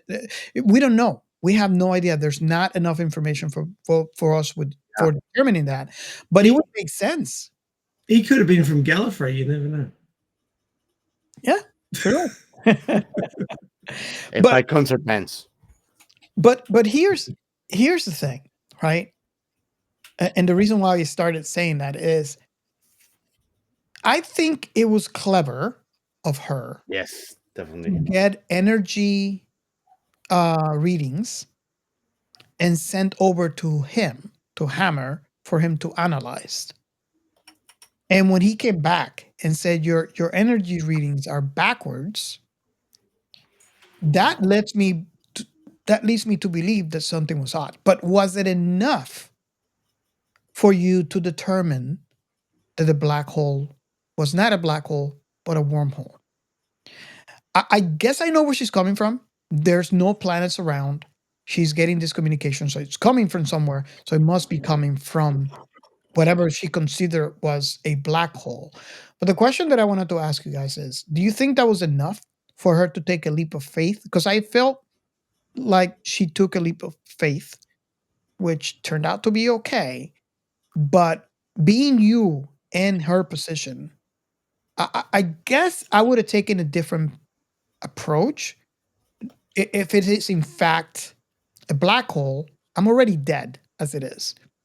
So, assuming this is a wormhole, taking a chance and going through it, and 50-50. If I was wrong, I'm going to be dead anyway. So, might as well be dead faster. Now, It's better than dying of hunger. exactly. So, do Better you? than waiting for it there. Yeah. If you're hungry, you can always have some spaghetti, right, Gio? That reminds me. That reminds me of That reminds me of people that are stuck on traffic and they rather take the longer way that it's going to take her longer in distance and time just to move. So, the question that I was going to ask is: you guys feel that it was smart or of a here's deduction? here's my honest opinion about it. I think that in outer space you can never be too cautious. Everything wants to kill you in outer space. So it feels like you can be as cautious as you can, but unless you have some godly and all knowing sense, there is always something that is going to be amiss on outer space because we are very far from understanding the surface of it. Imagine all the intricacies that it has, and we're talking about dealing with uh, difference of time dilation in between places. Like, look, the guy dying in a poop break. Come on, man. Like, how could you foresee that? And like, there's no fixing to that. You cannot go back in time. That's the most fucked up about temporal dilation. It just works one way. Yeah. You know? Well, let me say this. It works one way for us three-dimensional beings. Yes. And for us that have a finite life, that's the truth. Mhm. If I was a rock and I was there from the beginning and always gonna be there, time doesn't exist to me. That's the truth. I don't have use for time. Time was created by humans to create some kind of weight of measure for passing of agriculture and things like of the sort. For I that, always, I always find that really interesting because time and space is the same thing, and us as humans, to bring meaning to things, Mhm. we tend to separate time from space. But it's one thing. We are so attached to time because intricately we have a finite amount of time to be alive on this body. Well, You know? we tend because of that we tend to look at time as linear. Yes. It goes one way from our birth towards our death. Yeah. It's one single line, one direction. But time, based on some of the things that I have read, and of course, we can't really even comprehend this Yeah. because it's outside our dimension. But time is not linear. Time is circular. Yep. That's cyclical. And the reason why we look at everything based upon our lifespan time is because we, as animals or beings, we create meaning from experience. So we conceptualize everything on the universe based on our own existence. Mhm, That's mhm. the only reason. So if we were eternal, time wouldn't really exist. It would be just a cycle of this, that. Day, night. That's it. But there's no like day night goes like moving forward throughout the year, throughout the decades. That wouldn't exist to us. So let's hear from Ray here, because I don't know what's going on, but in this episode, we're just Well, rolling with it. Important. Ray's I don't going mind. because you said short and meaningless at the beginning of the show, and Ray's having his revenge by giving you the silent treatment. We're just going with it. Forget about Ray. And later tonight, Robert, tell him Ray. Later tonight, Robert, you ain't getting any. Jesus. The shit you say, Gio. I'm telling you. That's why that's why we have this phrase, very famously said in this show, called Moving on. Yeah. Well, to take my time slice, I did originally say that I didn't find any massive holes in this storyline, but then I went and found some while you guys were talking. Nice. So the first one is the fact that they are in different realities, but they both speak English and write English, and their computer systems can interact with each other, because you saw that the system was converting spoken words into text on the screen. So the fact that all that works together is quite the lucky break, you might say, for the story.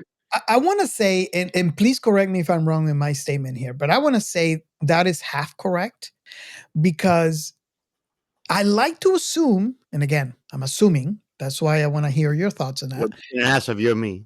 That the computer was translating the speech into text, which is what we have.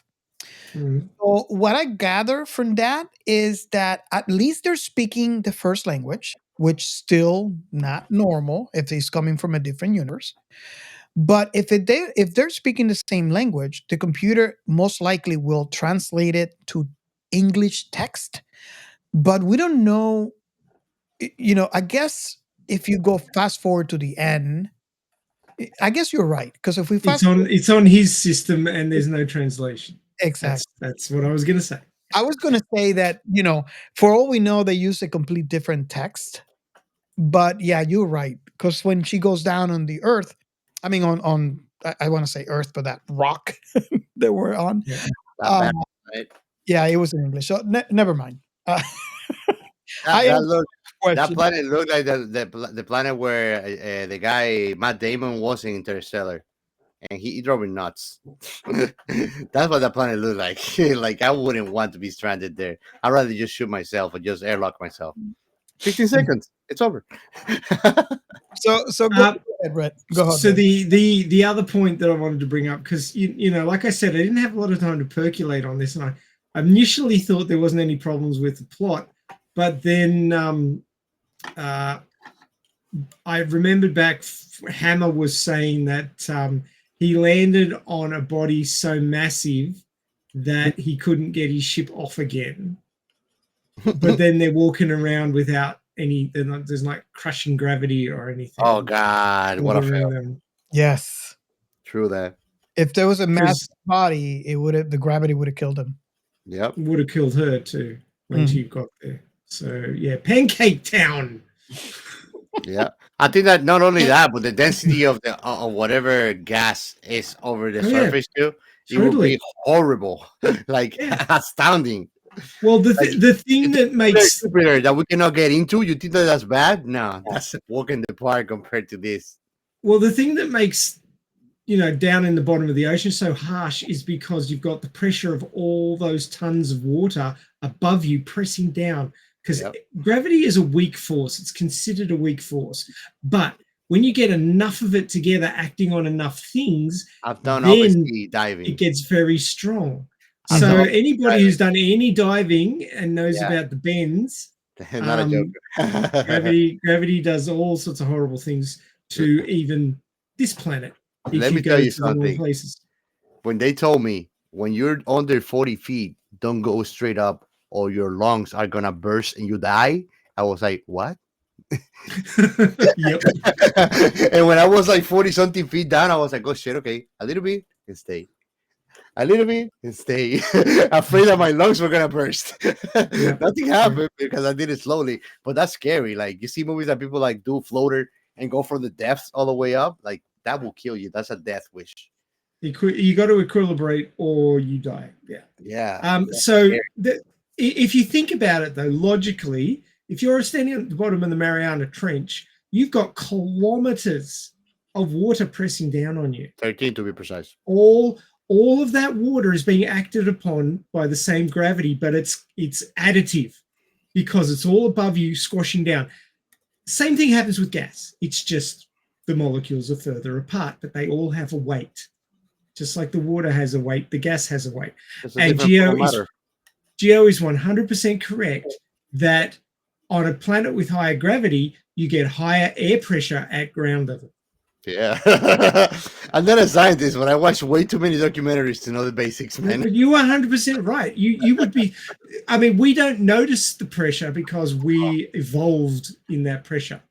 It's like a fish does not recognize the water that it swims in because it's been in it since it was born and it has never been anywhere else until your little goldfish leaps out of the fish tank and ends up on the carpet and discovers that, oh shit, that was a bad move. But it's a bit late by that time because the cat will eat it. Yeah. But we need a teacher. We need a teacher that says, I'm not a scientist, but. Yeah. Oh man. Yeah, no, I was watching there's a documentary that I loved. It's speculative in Netflix. It's called Other Worlds. Definitely suggest it if you like science and things that are like speculative of nature. And basically they show you exoplanets and they speculate the atmosphere and all the conditions on it. And they were showing one where there's these animals that look like monkeys with wings and for legs. But basically, they say that the exoplanet is so much bigger than ours that the density of the oxygen allows them to swim or glide on the air like it was water. And I was like, wow, that's amazing, interesting. But there's only one direction you can swim that's down because of the gravity pulling you. Oh no! Like these animals would jump on cliffs and like they would glide, and basically they say like you will drown. Like it looked like oxygen, like air, but basically the narrator says you will drown on this oxygen because it's too dense, and it's a gas. Yeah, that's but it's very interesting. All the worlds. It shows like different conditions, gravity, size of the planet, plants, all the stuff. It's very cool. I definitely suggest it. That's an interesting point that you've raised because human lungs are designed to move gas at 1 atmosphere, right? So that they have the muscle capacity to move gas at 1 atmosphere. Now, there are liquid breathing systems that have been developed for deep diving. Does it exist? Like I could actually swallow like liquid and breathe it in and out. Like I've seen that like in cartoons, like recovery capsules. Where they are like in cryogenic sleeps. Does that really exist? The Bacta tank in Star Wars? Yes, like he had a face mask on for that. Does that really exist? Because I thought that was like stuff made out of fantasy with sci-fi adjacent. I'm not a deep diver, so I don't know. But apparently they've been working on it. But the big issue is lung strength. You've got to have the lung strength to push the fluid in and out regularly enough to be able to get fresh fluid in to absorb the oxygen. That's the hard part. Oh. But if you evolved on a planet that had thick atmosphere, so thick that it was like almost like water that you could swim in, then your lungs would be stronger. Because but what about like in cryogenic sleep where they submerge you on the liquid? Like I don't know if you've seen, for example, Neon Genesis Evangelion. Perfect sci-fi reference. In Neon Genesis Evangelion, when they are piloting the Eva, they get in their seats like in Darling in the Franks, but then the liquids covers them and they have to breathe that liquid in, so they'll be breathing submerged on the liquid. The liquid allows them to breathe and protects them. That kind of liquid, does it exist that we can actually breathe it in and we are submerged and breathing? Because I thought like that's pretty cool, but I always thought that was stuff made out of fantasy, so I never thought it to be real. thing. I have to research, but I believe this is just my perception on this. The liquid exists, but it's not as successful. It's not the magical bullet, right? Like what Ray was alluding to. You need your lungs need to be strong enough. Um, and So I believe that for like a cryogenics, um, I honestly think they need to figure out how to make the liquid circulate within your body so you don't have to. And I think that's actually a lot harder than having your own lungs trained. well, probably the roadblock that they're facing now. So if you guys know of one of those, a name of a liquid that has surviving test subjects, let us know. We want to know it. Keep on. According to Gemini AI, it does exist. Oh, Liquid breathing systems for deep diving uses a diving helmet to fill the lungs with an oxygen carrying liquid, allowing divers to explore deeper and avoid decompression sicknesses. yeah, because Benefits of liquid breathing: decompression sickness, eliminates decompression sickness, also known as the bends, which can cause joint pain, seizures, and paralysis. It makes breathing easier at deep depths, matches body pressure to surrounding water pressure, and liquid equivalent. The market name for liquid breathing liquid can carry up to 25 times as much oxygen as blood. yep. How And let me give you a perfect example. Have you guys gone to a pool and push a balloon under the water, and the deeper you try to go, the harder it goes up? That's what happens with your lungs when you go under the water and you don't take the careful measures to go slowly. Because you're going down and that air is not compressing. And that's scary, my friends. yeah. The thought of me just bursting lungs, I no. Ouch. So apparently, the liquid is perfluorocarbon, or PFC, which is inert, odorless, and colorless, and it is used to fill the lungs. A diving helmet also contains the liquid. There's a ventilation device. It's a curious ventilation device around the chest, which helps the lungs push the liquid in and out. So basically, it's assisted breathing. It assists your diaphragm to push the liquid in and out. And a liquid ventilator is used to generate tidal breathing within the PFC. So it's to, because like it would be really hard. It's easy to get a gas to move. So you go, and the air just easily moves out of your lungs and out of your mouth. But liquid is a lot harder to move, and the liquid coming out would then get in the road of the liquid coming in. So what they're doing is this tidal breathing method, which is probably slightly different than just normal breathing in and out. I don't know what it is exactly, but I would think that you would have to breathe in a slightly different manner to make sure that you didn't get the same liquid back every time. I get the feeling based on your description, I visualize it in my head that it's timed movements where one cycle pushes the liquid in through your nose, wait a couple of seconds, and then there's another one that sucks the liquid out of your mouth or Yeah. or your nose. Either or is okay. But that's the visuals that I get. Like it's timed. Or your butt, any other hole. Can't breathe through your butt. Well, there's farts. So just so you know, there's some form of breathing if you think about it. Oh my god. If you got a fart, it's a whisper of a butt in love. The complex liquid-filled tube system required for liquid breathing is a disadvantage compared to gas ventilation. However, some research suggests that new technology could help maintain better control of respiratory variables. I wonder, you're saying that. I kind of wonder, what is the initial experience? Like you're putting this device on and they're filling it with liquid. Drown. You think you're gonna drown?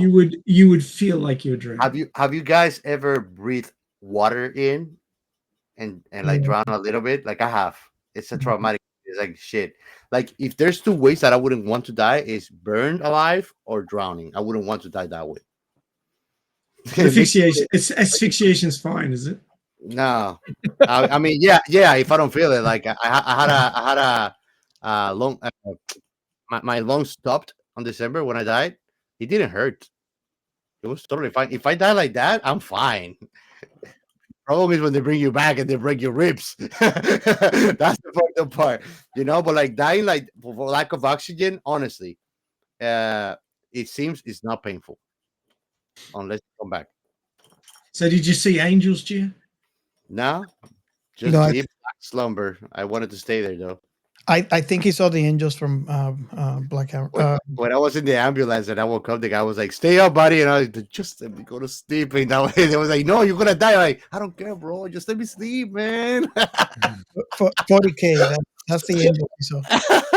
Yeah, but yeah, asphyxiation is fine, man. Just not like BDSM choking kind of thing. Not it. What kind of message are we sending? Oh my god.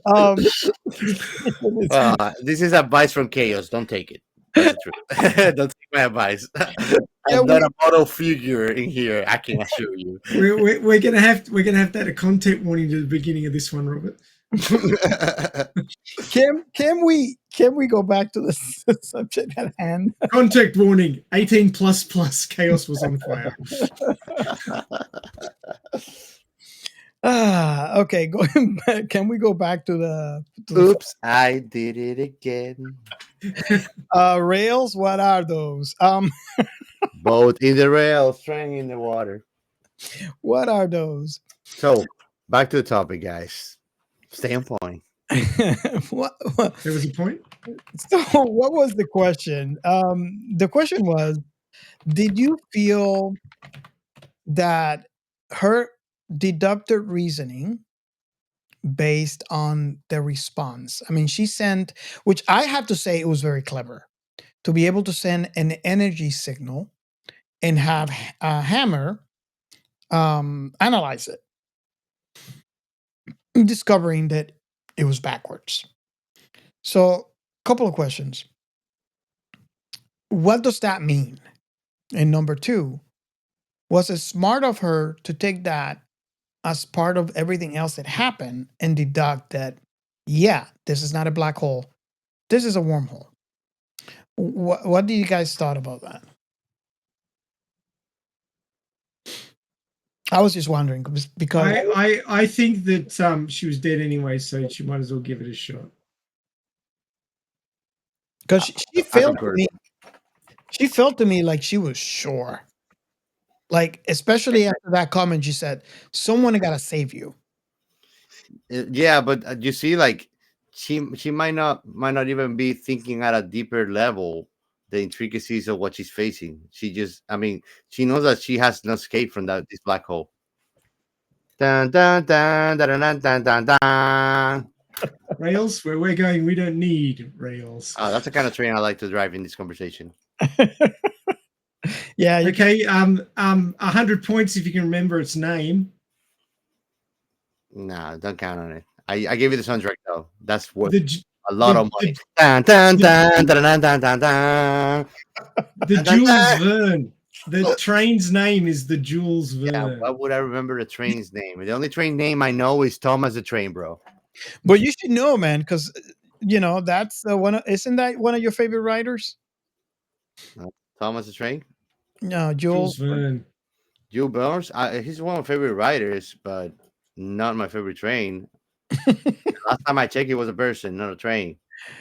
So, can Yeah, someone that's both. explain for the YouTube audience what we just? For the pod, what we were watching. You gotta go to YouTube to see, and I'm just gonna give you one hint. Dun, dun, dun, dun, dun, dun, dun. Watch the last 10 seconds of Back to the Future 3. You'll get it. Honestly, I sang it so beautifully that we might actually get copyright infringement for my tarara. Okay, so going back to the question.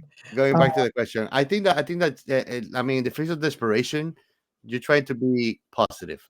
Like I'm being on bad situations at work, will I tell my coworker, "Shut the fuck up"? because they're like, oh, everything's gonna be nice and good, and you just see that shit is going down, and you gotta be prepared for it. And instead of preparing for contingencies, you try to go for a positive way, and it worked out sometimes, right? And it worked for her, I think, because Lucky Shot, they don't show how she got to that conclusion. She just knew it, you know. Well, I think I agree with you on one point because you could see Hammer almost freaking out. It's like, don't do this. This is a one-way trip. Oh my God, what the heck are you doing? But she's saying, okay, it's all the things. It's the fact that you didn't know what a curse word meant. It's the fact that you don't know what vodka is. It's the fact that you don't know what planet I'm talking about. And now that the energy signals that I did not look at earlier are backwards, leads me to believe that this is a wormhole and you are in a complete different universe. But she's so sure of what's going on, Mhm. and she's a mechanic. She's not a scientist. She's a mechanic, and he's freaking out that she's going to go with it.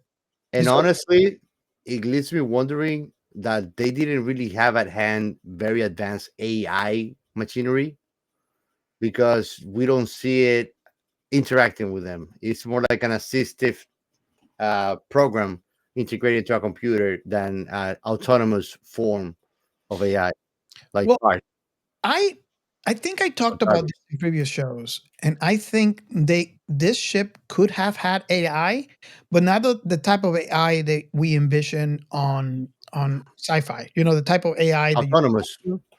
I believe that to have something like this, you could have AI with separate functions. Yeah. So, like, for example, there could be an AI that its sole job is to do the engines. There's going to be one AI that its job it's only to do communications, Just like Mina. and that could help because it could allow for a single pilot to control a spaceship without the need of like what we see in Star Trek. You have helms, you have tactical, you have engineering. So if you have different AI, you know, taking different functions within a ship, it allows a single person to control. Again, I'm taking a lot of assumptions here because there's no information. It's only 20 minutes of the film, but that's the way that I feel. It could be. I mean, I might be completely wrong here, unless we talk to the actual writer. What? How do you feel about that, Ray and Gio? And of course, I'll let Ray talk a little bit because I feel like he's left out.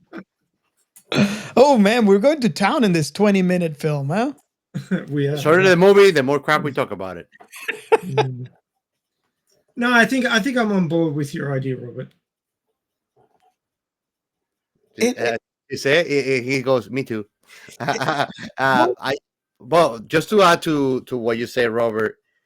This little short movie has so many real science topics that we actually enjoy reading, watching, and talking about.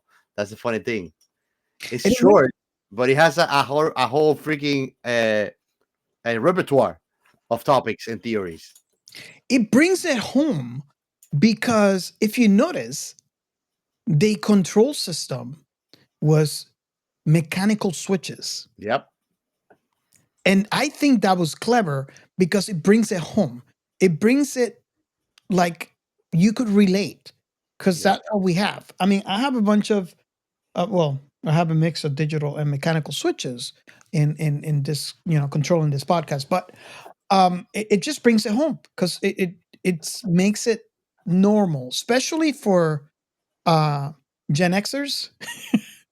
But actually, even for you, Gio, you come from your generation. You're still, I uh, still know what a floppy disk is. It's not the icon for saving things.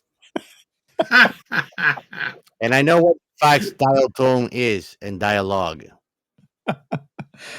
but you're familiar with mechanical switches. You got to use those, and TVs and radios and stuff like that. I had a But black and white TV with antenna, a gas TV that had two rolly things and one little one that would click and it would be the volume.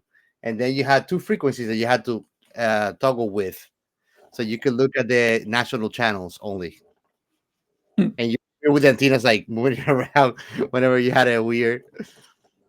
I mean, I But came from time. You go, you go.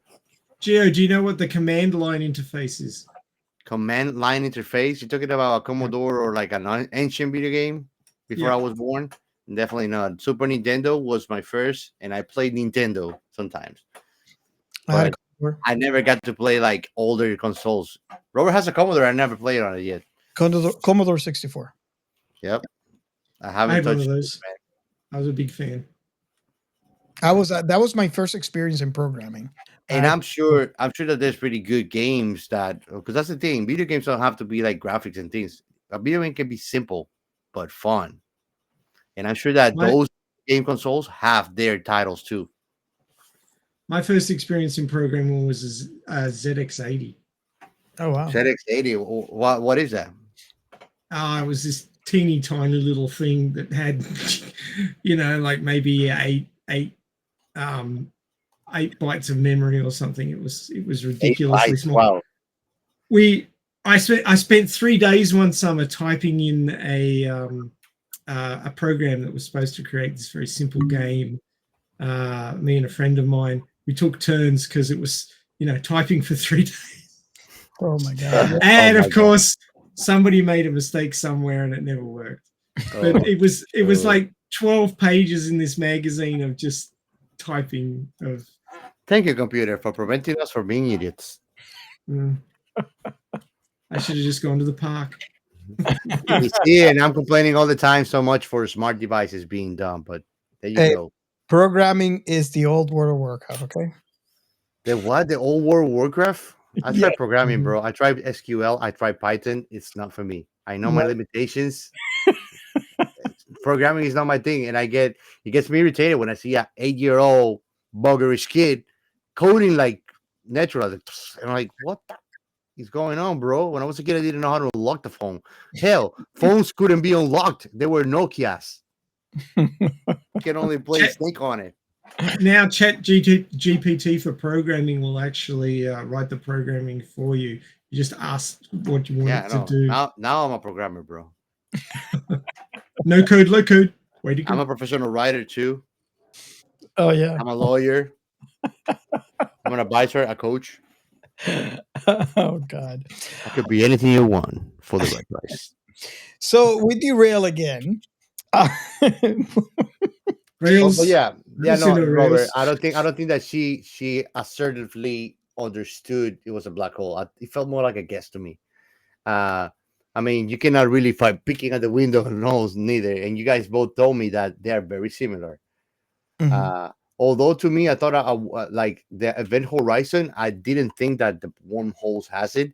I thought that the wormhole looked more like an orb, and wherever you go, it will actually like reflect the other side of that reality. But there's a whole tunnel that you had to go through that path. And I- what we spoke about, the that this whole black wormhole is stable, because if it is not stable, it's suicide to go through it. You go into a storm that you're not built to really survive. Well, let me add to that, and I want to say first that number one, I'm not a scientist. Number two, this is in theory, right? Mhm. Because wormholes do not exist yet. Well, we haven't discovered one. Let me say it this way. I like to assume that one of the differences between a black hole and a wormhole could be, and Spelling. let me say that could be, right, and I'll explain why I'm saying this in just a little bit, is the ability to look at another universe through the I guess past Sabian horizon. um could. Now here's why I say could, is because the more I think about it, wormholes are like black holes. You have your event horizon, and because the fact that they are a one-way wormhole, right? I haven't really read anything about a two-way wormhole. I guess that it's a possibility somehow, but I never thought there was one way. it makes sense to me that there would be a one way because of the event horizon and how everything gets pulled in and not out. Otherwise, it would be chaotic to have something going in and something coming out. So if we take in consideration that they are one way because of the event horizon and how everything gets pulled in, then I want to speculate that you will not be able to tell the difference between a wormhole and a black hole, and But both will look exactly the same with light here's cannot escape. the empirical difference, as far as I'm informed. Correct me if I'm wrong. I could be wrong about this. Between a black hole and a wormhole is nothing comes out of the black hole, not even light. Exactly. Wormholes are different case. You Well, can see things think about this. from within it, Think inside of, of it, don't think you? think about this. You just said it. Nothing escaped, not even light. Yeah. Right? That in under that same theory, a wormhole could work if it's a one-way wormhole But because it's not the nothing is nature. But it's not the nature of a wormhole as we know it. So mostly, if we find one, we will see something reflected inside of it. well. The thing is that you're looking at Interstellar. I think that movie. Uh, No, because they show the same thing on the Expanse. I think there's also a wormhole in the Expanse. yeah, The Casting Expanse. other IPs too in documentaries where they reflect wormholes. They put the tunnels in Space Odyssey, for example, the lights of the tunnel. So it's not pitch black. There is something, and you can see it from outside for the Well, wormhole case. here's a couple of things, and I want to hear Ray's thoughts on this. Here's a couple of things. I'm not basing my opinion based on movies. I'm basing my opinions on what I have read scientifically. Hmm. Um, Scientific. scientifically. Um, I'm saying I'm going to repeat this. I'm not a scientist, and number two, we have not discovered a wormhole that we could research. The farthest that we have come to is taking pictures of black holes, but we have not discovered a wormhole yet. Now, based on how they work, and again, Ray, I don't know if you have read any information on the topic. I've actually read a couple because I find it very, very interesting. He's a biologist, not a physicist. No, I know, but we have interest, right? Yeah, And yeah. I'm I'm not a agree with you. scientist. I'm not a scientist, and I have read about black holes and I have read about wormholes. Um, for all we know, every black hole that we have encountered could have been a wormhole because the way, and I'm going to stretch it, right? I'm going to stretch it. The way physics works, if you're going to travel through a wormhole, in my head, I'm trying to think what you just said, Takes uh, a lunch. chaos, and it doesn't make sense to me. Wormholes make sense to me one way. You either have a wormhole that everything goes in, nothing escape, not even light, or you have a wormhole that everything escapes and you can get in. So there's either an entry point or an exit point. In sci-fi, we have experienced a lot about an entry point, and in most cases, it's a two-way point. Yeah. I'm very familiar with sci-fi, but the more that I think about it scientifically, or should I say scientifically, it doesn't make sense the two-way wormhole. To me, what makes sense is the one-way wormhole where you can get in, but you can't come back out. You need another wormhole to travel back and hope that it takes you back to where you are. And the reason why I'm basing this, there's a couple of pointers, right? That it has an event horizon, and the event horizon, how does it form? Is the pulling of matter into it, and based on that, I can assume that you cannot see what's outside the other end because light, you can't see. Light doesn't bounce back, and the way we see is reflection of light coming from a matter. From That's how our eyes work. And What do you leave? What do you leave to the hyperspace, which is the space between point A and B inside of a wormhole? that's something completely different. Do you think the hyperspace is pitch black, like a like a black hole, That perhaps. is that is something completely different. I think, and again, I'm not going to get tired of saying this. That's just my speculation. For all I know, I could be wrong. You could be, Damn, but I feel smart. I'm coming with some decent counter arguments. here's the, you could have that from for all we know, you could have that with warp technology. Yeah. We don't Honestly, I have no idea what hyperspace looks like either. we don't know that yet. And we can only make assumptions, but Yeah. you could have that from a traveling at warp speed. But Ray, I'm going on and on about this. Have you read about wormholes and black holes? Not to the extent that you have, obviously. Oh wow. So tell me, So Ray, what's your you, favorite kind of hole? I like the buttholes. Oh god. Uh, so does it make I'd have to say I spent a lot of time around some assholes, so you got to just put up with it. so Ray, what I'm saying, the assumptions that I'm making, at least, do they make sense to you? I mean, I certainly would have said something if I thought what you were saying was way off base. What were your thoughts before Robert said this? Did you thought like me that wormholes could be, or mostly are, different in appearance to the black holes? Like you could see things inside of it, God knows what, but there's something that you can see from outside. And did you think before that they were back and forth, or they were just one way ticket to hell? Don't know. I mean, if the entry to a wormhole is created through a gravitational anomaly, then they may look quite similar to a black hole.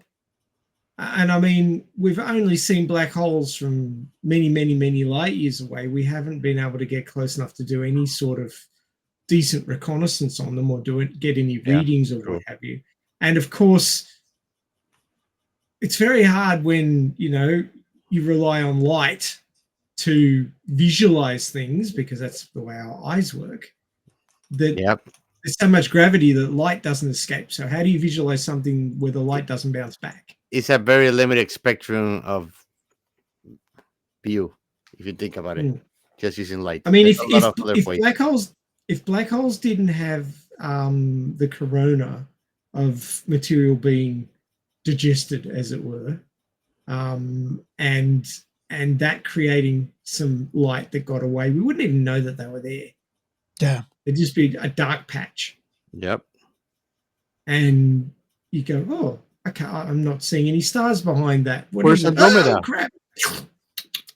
And you'd be gone. So once you go into the black hole, you never go back. Uh-huh. Exactly. And literally.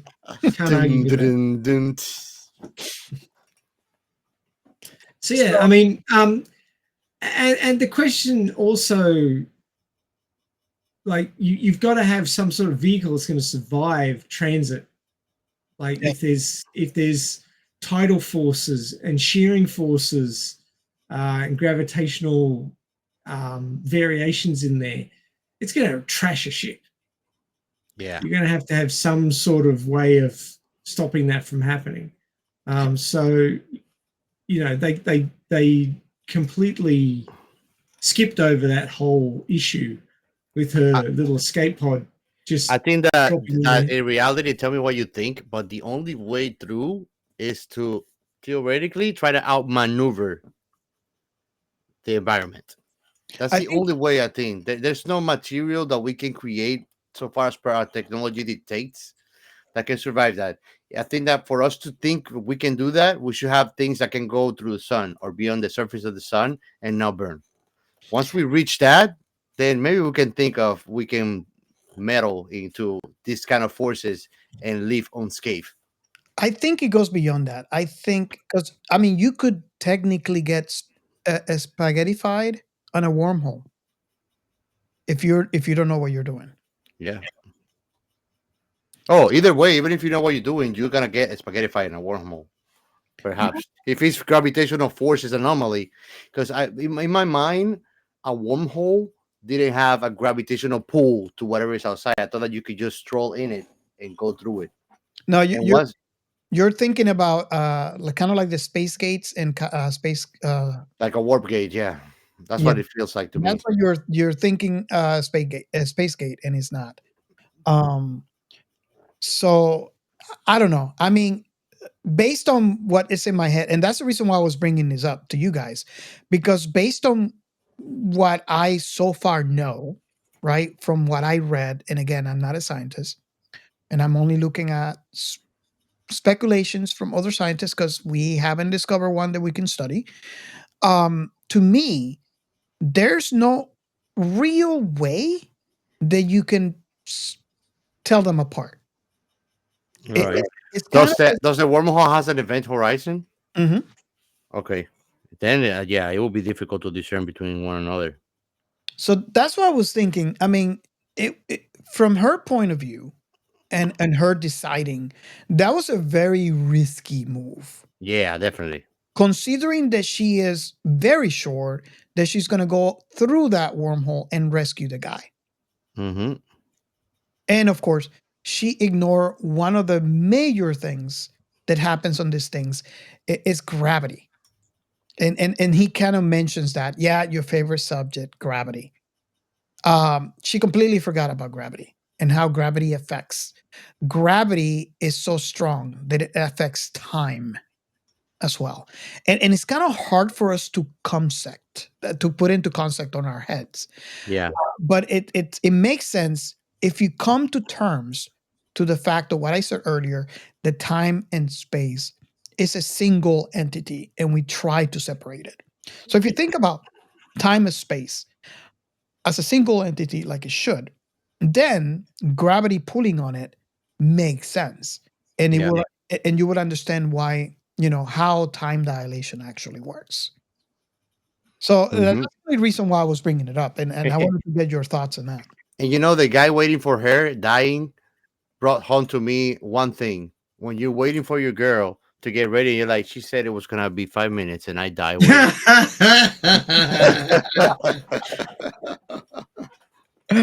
Oh wow!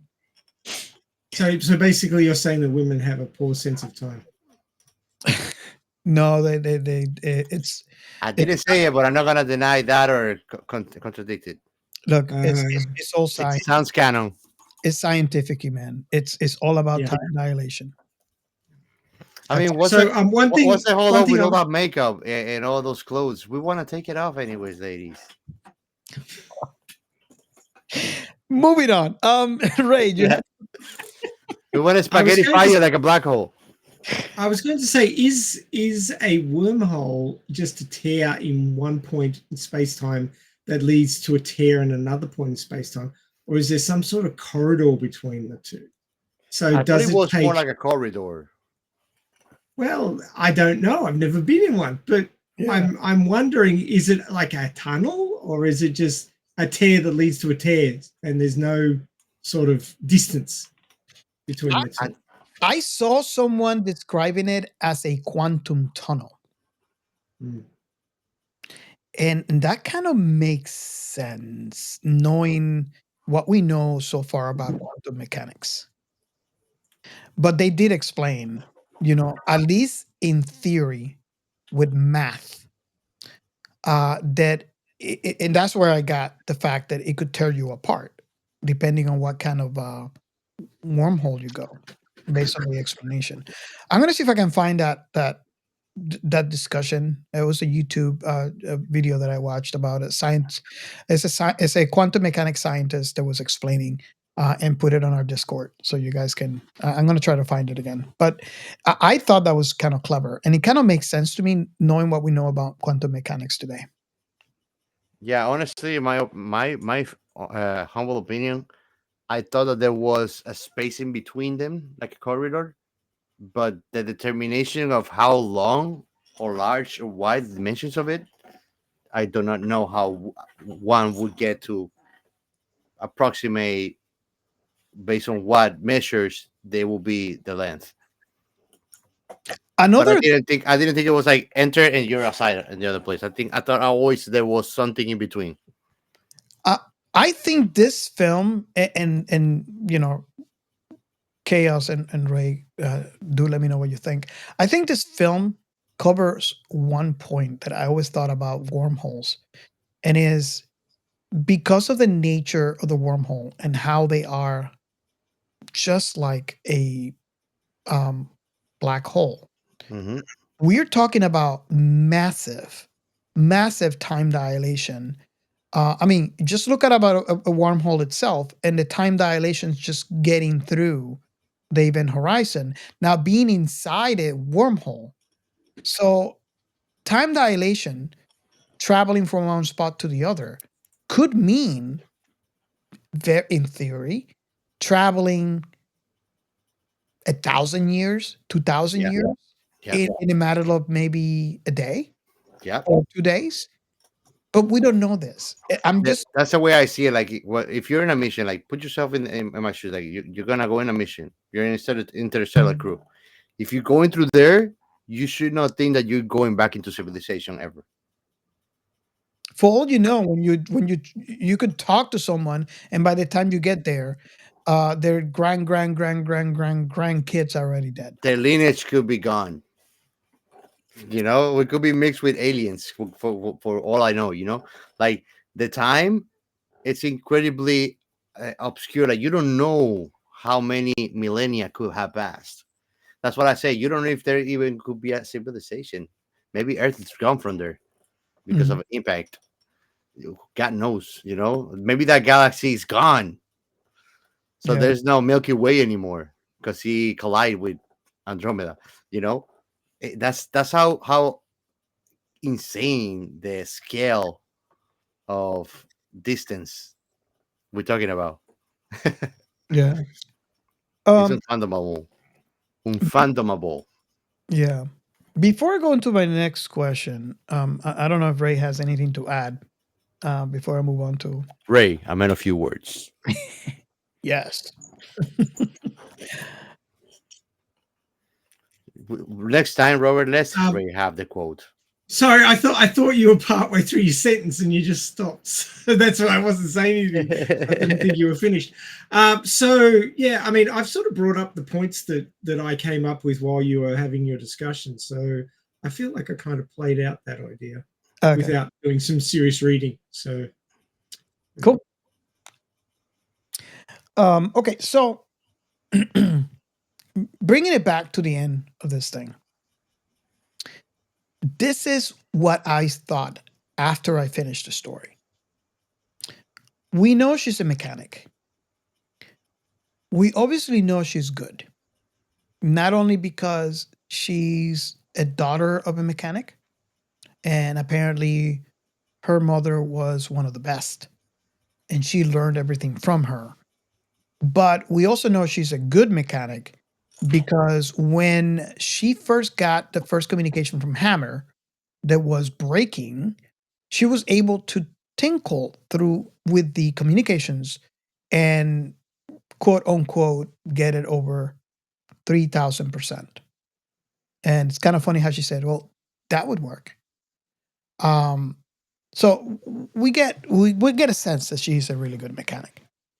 Now, fast forward to the end of this uh, movie, she crash landed on this rock, on this planet, um, which we assume we know that's actually the function of escape pod, is being able to take you to a planet, and it's kind of like a single use. That's what I usually get from Strand any, you into a planet. yeah, it's usually what I get from every IP that uses escape pod. I mean, look at Halo, look at Star Trek. You know, In Star Wars, that's the funny thing. In Star Wars, escape pods are freaking ships, exactly. and the Orville too. Hmm. Hmm. They're ships. So now we have her crash landing into this planet on the escape pod, and she has two non-functional ships. Granted, they might be backwards from each other based on the conversation that we heard from the um, backwards energy readings from both. But we Mhm. also know she's a damn good mechanic. So the way that I read the end of the story is, yeah, she's stranded. But Maybe not. humans we get bored fast. Robert believes in the ingenuity of humanity. Exactly. But I- yeah, actually, that hints to hope. Actually, that there's two, because that means that she can build from one to the other. That's true. exactly. I didn't think of that. We already know she's a damn good mechanic, and she has two broken ships. Granted, they might not be compatible. We don't know that yet. But as being a good mechanic, She can make the pieces out of the components of one for the other. she can Still, do translators because that's basically what we do in computers. There's for communications in computers. Look at, for example, back in my day when the internet started, we have modems, which is Mhm. modulators, demodulators. That is a way for us to convert and do a translation between a machine and communication device and then back to another machine. So the theory is there. How some of the systems will need translators to operate. Um, I got hope. I Yeah. just got hope, and I Actually, wonder if that was intentional. I said he ended hopeless, but actually, no, he didn't. I was wrong. I stand corrected. So what did you think of? Did you get the same feeling as well? I know chaos. You just mentioned that you did not. But Ray, did you get the same feeling that I did? I mean, I think it was driven home that she was a really good mechanic, and I wonder Yeah, how it's gonna. well, you say that, but she attempted to fix her escape pod so she could escape the gravity well that she was caught in, and it didn't go so well. But that may not have been her fault. That may Yeah, not I was be. wondering about the same thing, and I think, and again, I think I alluded to this at the beginning of the show. I think her issue was the fact that she was trying to get more power than the engine could, considering that it was a escape pod, and typically, in theory, escape pods are designed for that. It's just to escape a situation, and I don't I see don't it. think that a black hole gravitational pull is one of those situations. Well, I'm thinking back in sci-fi, and I can really think of any instances where escape pod has a strong engine just as well as the actual spaceship. Never. I might be wrong, but I'm thinking, and I can't think of any at this point. Leave it on the comments, guys. Let us know if you do know a ship that Please. can go under that qualification. Because I cannot think of any neither. Not even an IP that shows one. Yeah. I don't know. It's just a thought. So Ray, I'm sorry, I interrupt you, but I just had that thought when I was watching it. I was like, yeah, she's a good mechanic, and she could have blown herself up because she is a good mechanic. Look, she was gonna die from many varied possible ways. She was either gonna starve to death or run out of oxygen, or she was gonna get crushed by the gravitational forces. I mean, there's tons of ways to die. The fact that she got to this other planet and was still breathing is a success in that she's now got a little bit longer to work out a way out of there. But of course, the question is now she's in another reality, which is different from her own, so her knowledge is not particularly useful. The two broken ships that she's got suggest that she has no way to fix either of them. They're both broken, so she may not be able to get off there. Then again, I could be wrong. Maybe she can cobble together something eventually, but is she going to have enough food to last that long? So, I mean, survival in space is not an easy thing. Oh no. As Geo said, it's not friendly. It's trying to kill you all the time. Yep. Unless you can do what an isotope does, don't go there. We are evolved for our planet. Anywhere else is going to be difficult, if not deadly. Mm-hmm. Oh yes. Okay. So I just wanted to point that out because yeah, it was grim. And I think maybe that's the reason why I liked it so much because it left me with hope. Um, So but you like grim but not hopeless. well, we don't know exactly. I mean, we don't have enough information. We obviously do not have a part two. Um, so it's all assumptions based on Not what. having a part two means that she either died or she made it. Yeah, it's like quantum mechanics, man. It's the cat again. It's a cat all over. Oh, you Yep. won't know until you see it. So Schrodinger's Castaway. yeah, there you go. That should be Wilson, no Hammer. that should be a movie. I would watch that. So okay, so before we move on to the last question, oh my god, I feel like we were here talking for about 20 minutes, and it's 2 hours and and a half. 20 minutes was the movie. 20 minutes was the movie. Wow. Okay, so before we move on to the last question, what do you guys gotta add something before I move on? Haven't we added enough already? I just want to make sure. I don't Poor want. listeners are like, Jesus, you guys are long-winded today. Sheesh. We're going to town as IP. Oh my Fire, bro. Uh, So I like to for our audience to let us know what kind of holes you like. No, I'm kidding. But if you got if you like science and you have any kind of knowledge or expertise actually about the topic we were having on what how many types of wormholes there are and how they function, bring it up, man. We love learning about science, and I mean, this is a specific topic we would like to learn about because we would like to travel through some of them in the future. So, we want to yeah, know their anatomy. Chaos wants to meet his other him. So No, I'm not Oh going to do God, so could much you imagine trouble if there. those two got together? The universe would never be the same again. That's for uh, sure. I think we would break the universe. No, I think that we would break the universe. Me and my others. Exactly. Okay. It reminds me of Minions. Oh my god. Yeah, but imagine that they are just infernal bastards. Okay, so if you're new to this show, you might not know, but the last question that we normally ask in the show is, "What is your last impression of the thing we are covering?" Um, and I guess I don't know if you guys want me to go first, or Nah, I go first. okay, go ahead. I'm like, get out of the way. um, honestly, you saw us how passionate we talk about this stuff. That's how much we like and enjoy grasping the understanding of science and the things of the universe, which are way too many for our little brains to really perceive. But it's interesting to see. And as we get more discoveries on real life, on science, it makes you feel like you're not so lost on those discoveries, that you can actually go along the new information and get to learn more stuff that is coming in. I think that one of the main things on life is to exercise your brain.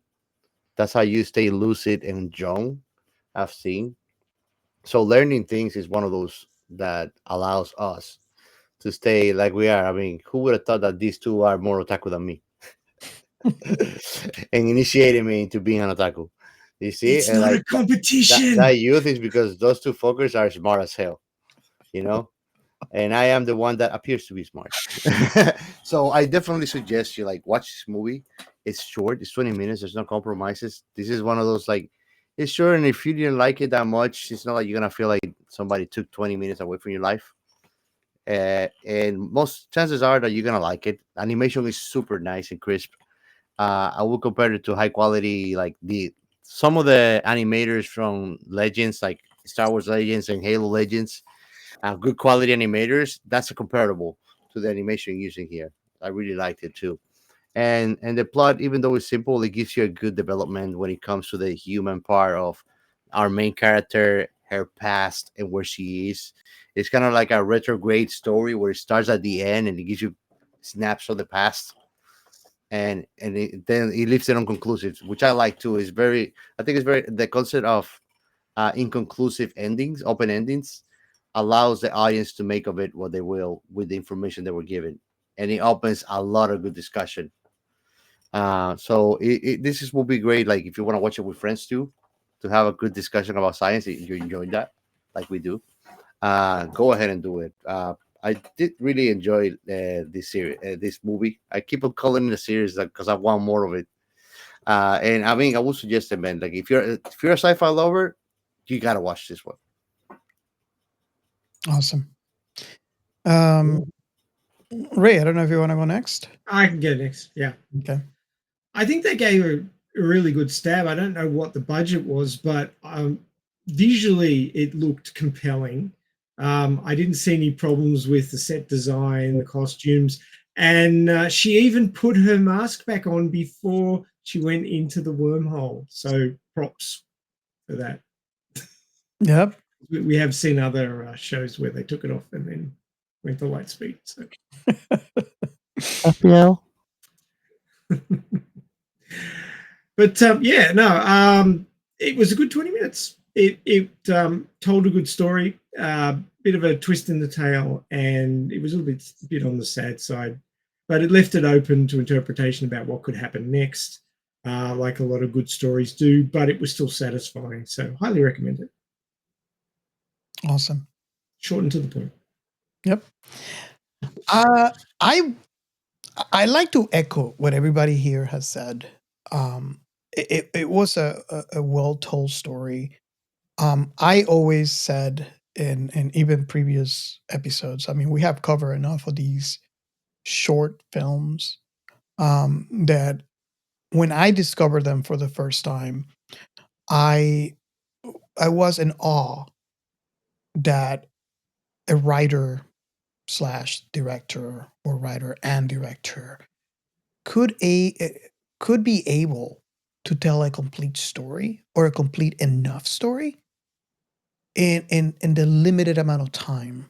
You know, we've seen movies here that are 5 minutes long, all the way to here that this one is about 20 minutes long.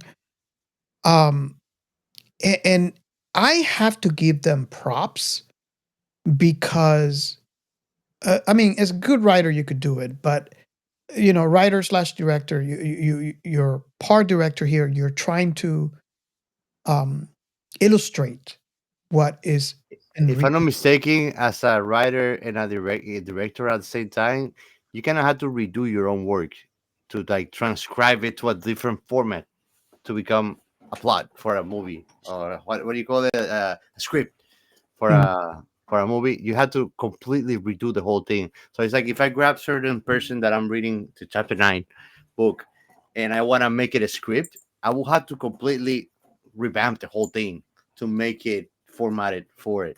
And that comes with like scenes, more details in certain parts for what's going on, minute by minute, second by second, so you can recreate that on set.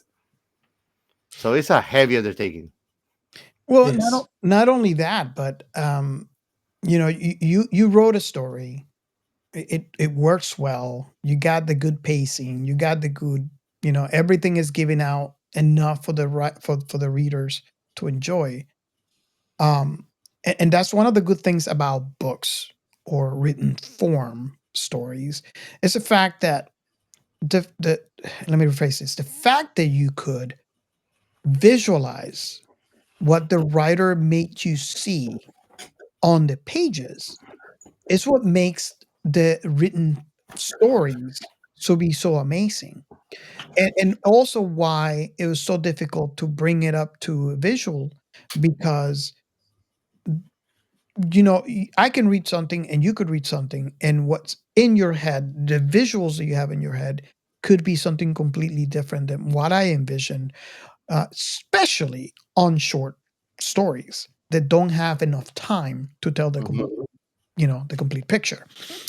Not only that, but now you're able to convey. You're now in a position that you have to convey the written form into a visual that could be meaningful.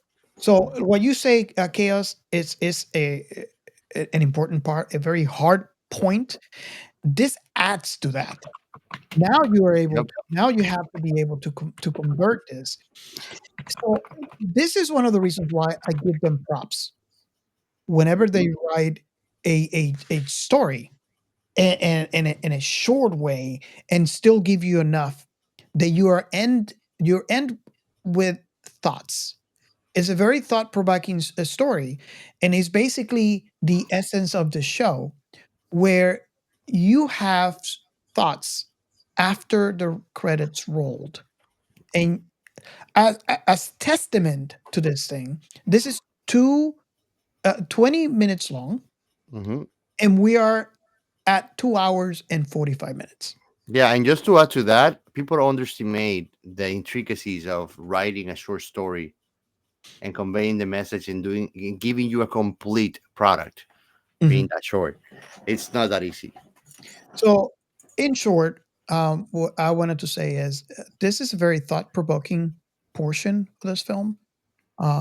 Tales from the Apocalypse. This is Alone, the very first portion of this film. The story is very thought provoking. It lets me to think about many topics within science, and aside from that, about the story and what could be, and also get inside the story and feel what she feels and go through the stuff that she goes through. So I strongly recommend this if you are a sci-fi fan like I am. I mean, if you don't think hard about science, if you're not a fan of hard sci-fi, if I may say, um, Scientific advancements and you, such. I think you still could enjoy, because it still has that overlay that you can, like, bird's eye view. But um, this, if you are a hard sci-fi lover, scientific, a lover of science, you're really going to enjoy this 20-minute long film. I definitely did. And that Mhm. is my last thought. All right. Should we Oh, go to the next segment? yeah, let's jump right in it. Sci-fi. Okay, So, go ahead. so for this particular IP, or this part of this IP, I was most interested in finding out if the idea held any water, that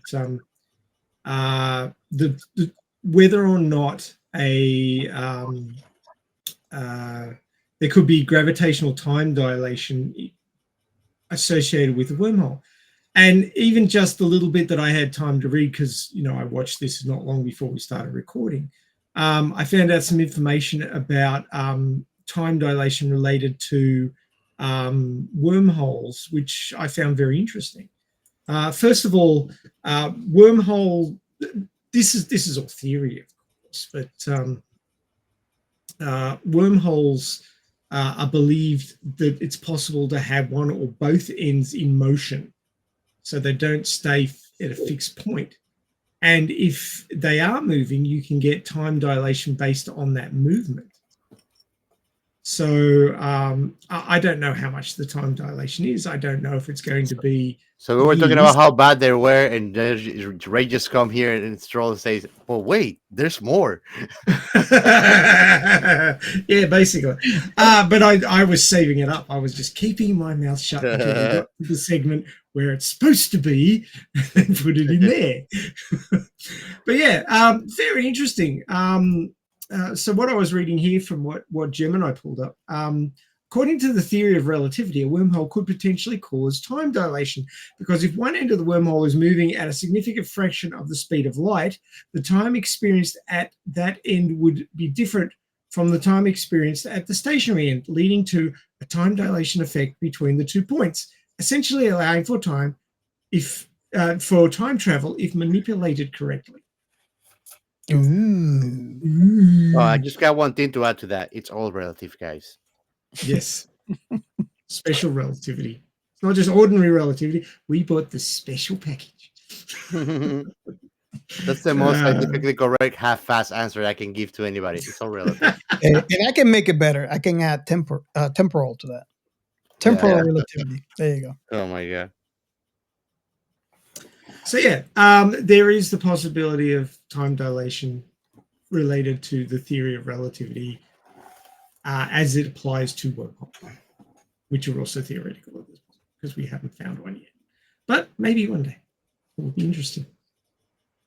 Yeah. So there, yeah, that's about as succinct as I can be without waffling on for like 20 minutes. Nice. Did you want to add a bit of yours there, Robert? The stuff that you found? Well, I just feel like I don't know if we kind of cover it. I feel like we kind of did. About the time dilation explanations, and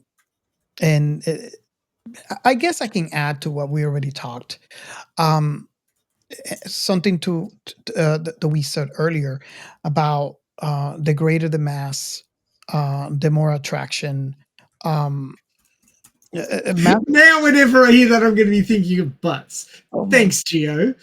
Oh my God! Yes, I heard myself say it out loud, and yeah, it came to mind. Sorry. Thank you, Gio. Yeah. And we haven't even talked about Uranus, bro. Oh my God. Okay, let's move on to this. Massive objects like planets, stars, and black holes warp space-time, causing time to stretch near them, meaning time moves more slowly for those in a stronger gravity compared to those in the weaker gravity.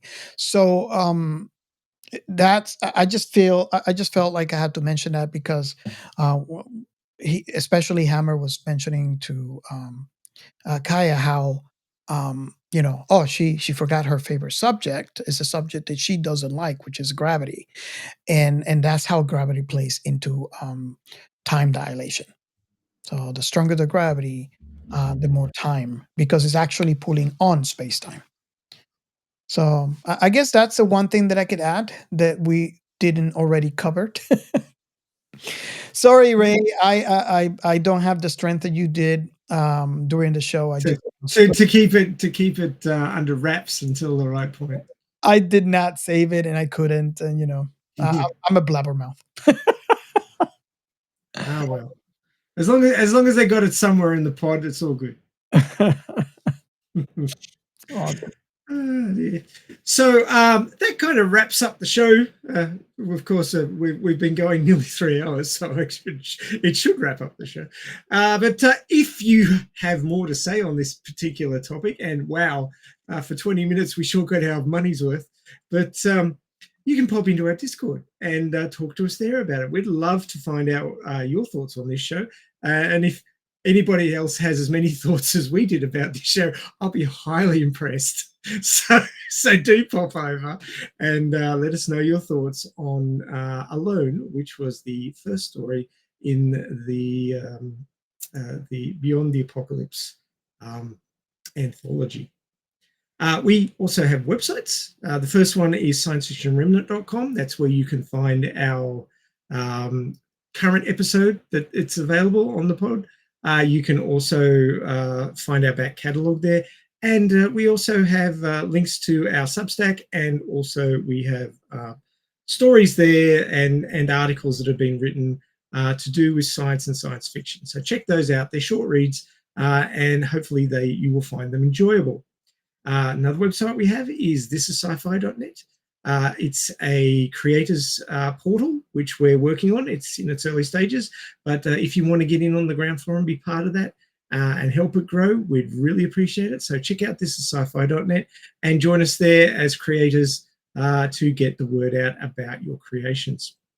We have a Substack. It's brand new, but it is interesting, and I love the graphic that you came up with for that. That one's really cool. And we've had a couple of articles/stories appearing on that one so far, with more to come. You can join the Substack website, download the app, or get the updates in your email. So you can have a little bit of Sci-Fi Remnant delivered to you on the regular, so that you can keep up with what we're thinking and doing. And you can always go into Substack and make comments on the articles and give us a like. We have Buy Me a Coffee. The option there is to drop a little bit of cash on the pod. It's not free to make these things. Robert's been covering the costs at this point, but if you could give us a little bit of help there, that would be greatly appreciated. So drop over to buy me a copy, drop a few shekels, and let us know that you appreciate us, because we would really appreciate it if you did that. We have a hotline, which we didn't mention earlier. It got left off the This is Sci-Fi section, but I'll mention it now. The number is 1305-563-6334. That's 1305-563-6334. Drop the one at the start if you're in the continental United States. But otherwise, you need to dial the code for international calls and then start with the 1305. Thank you for joining us.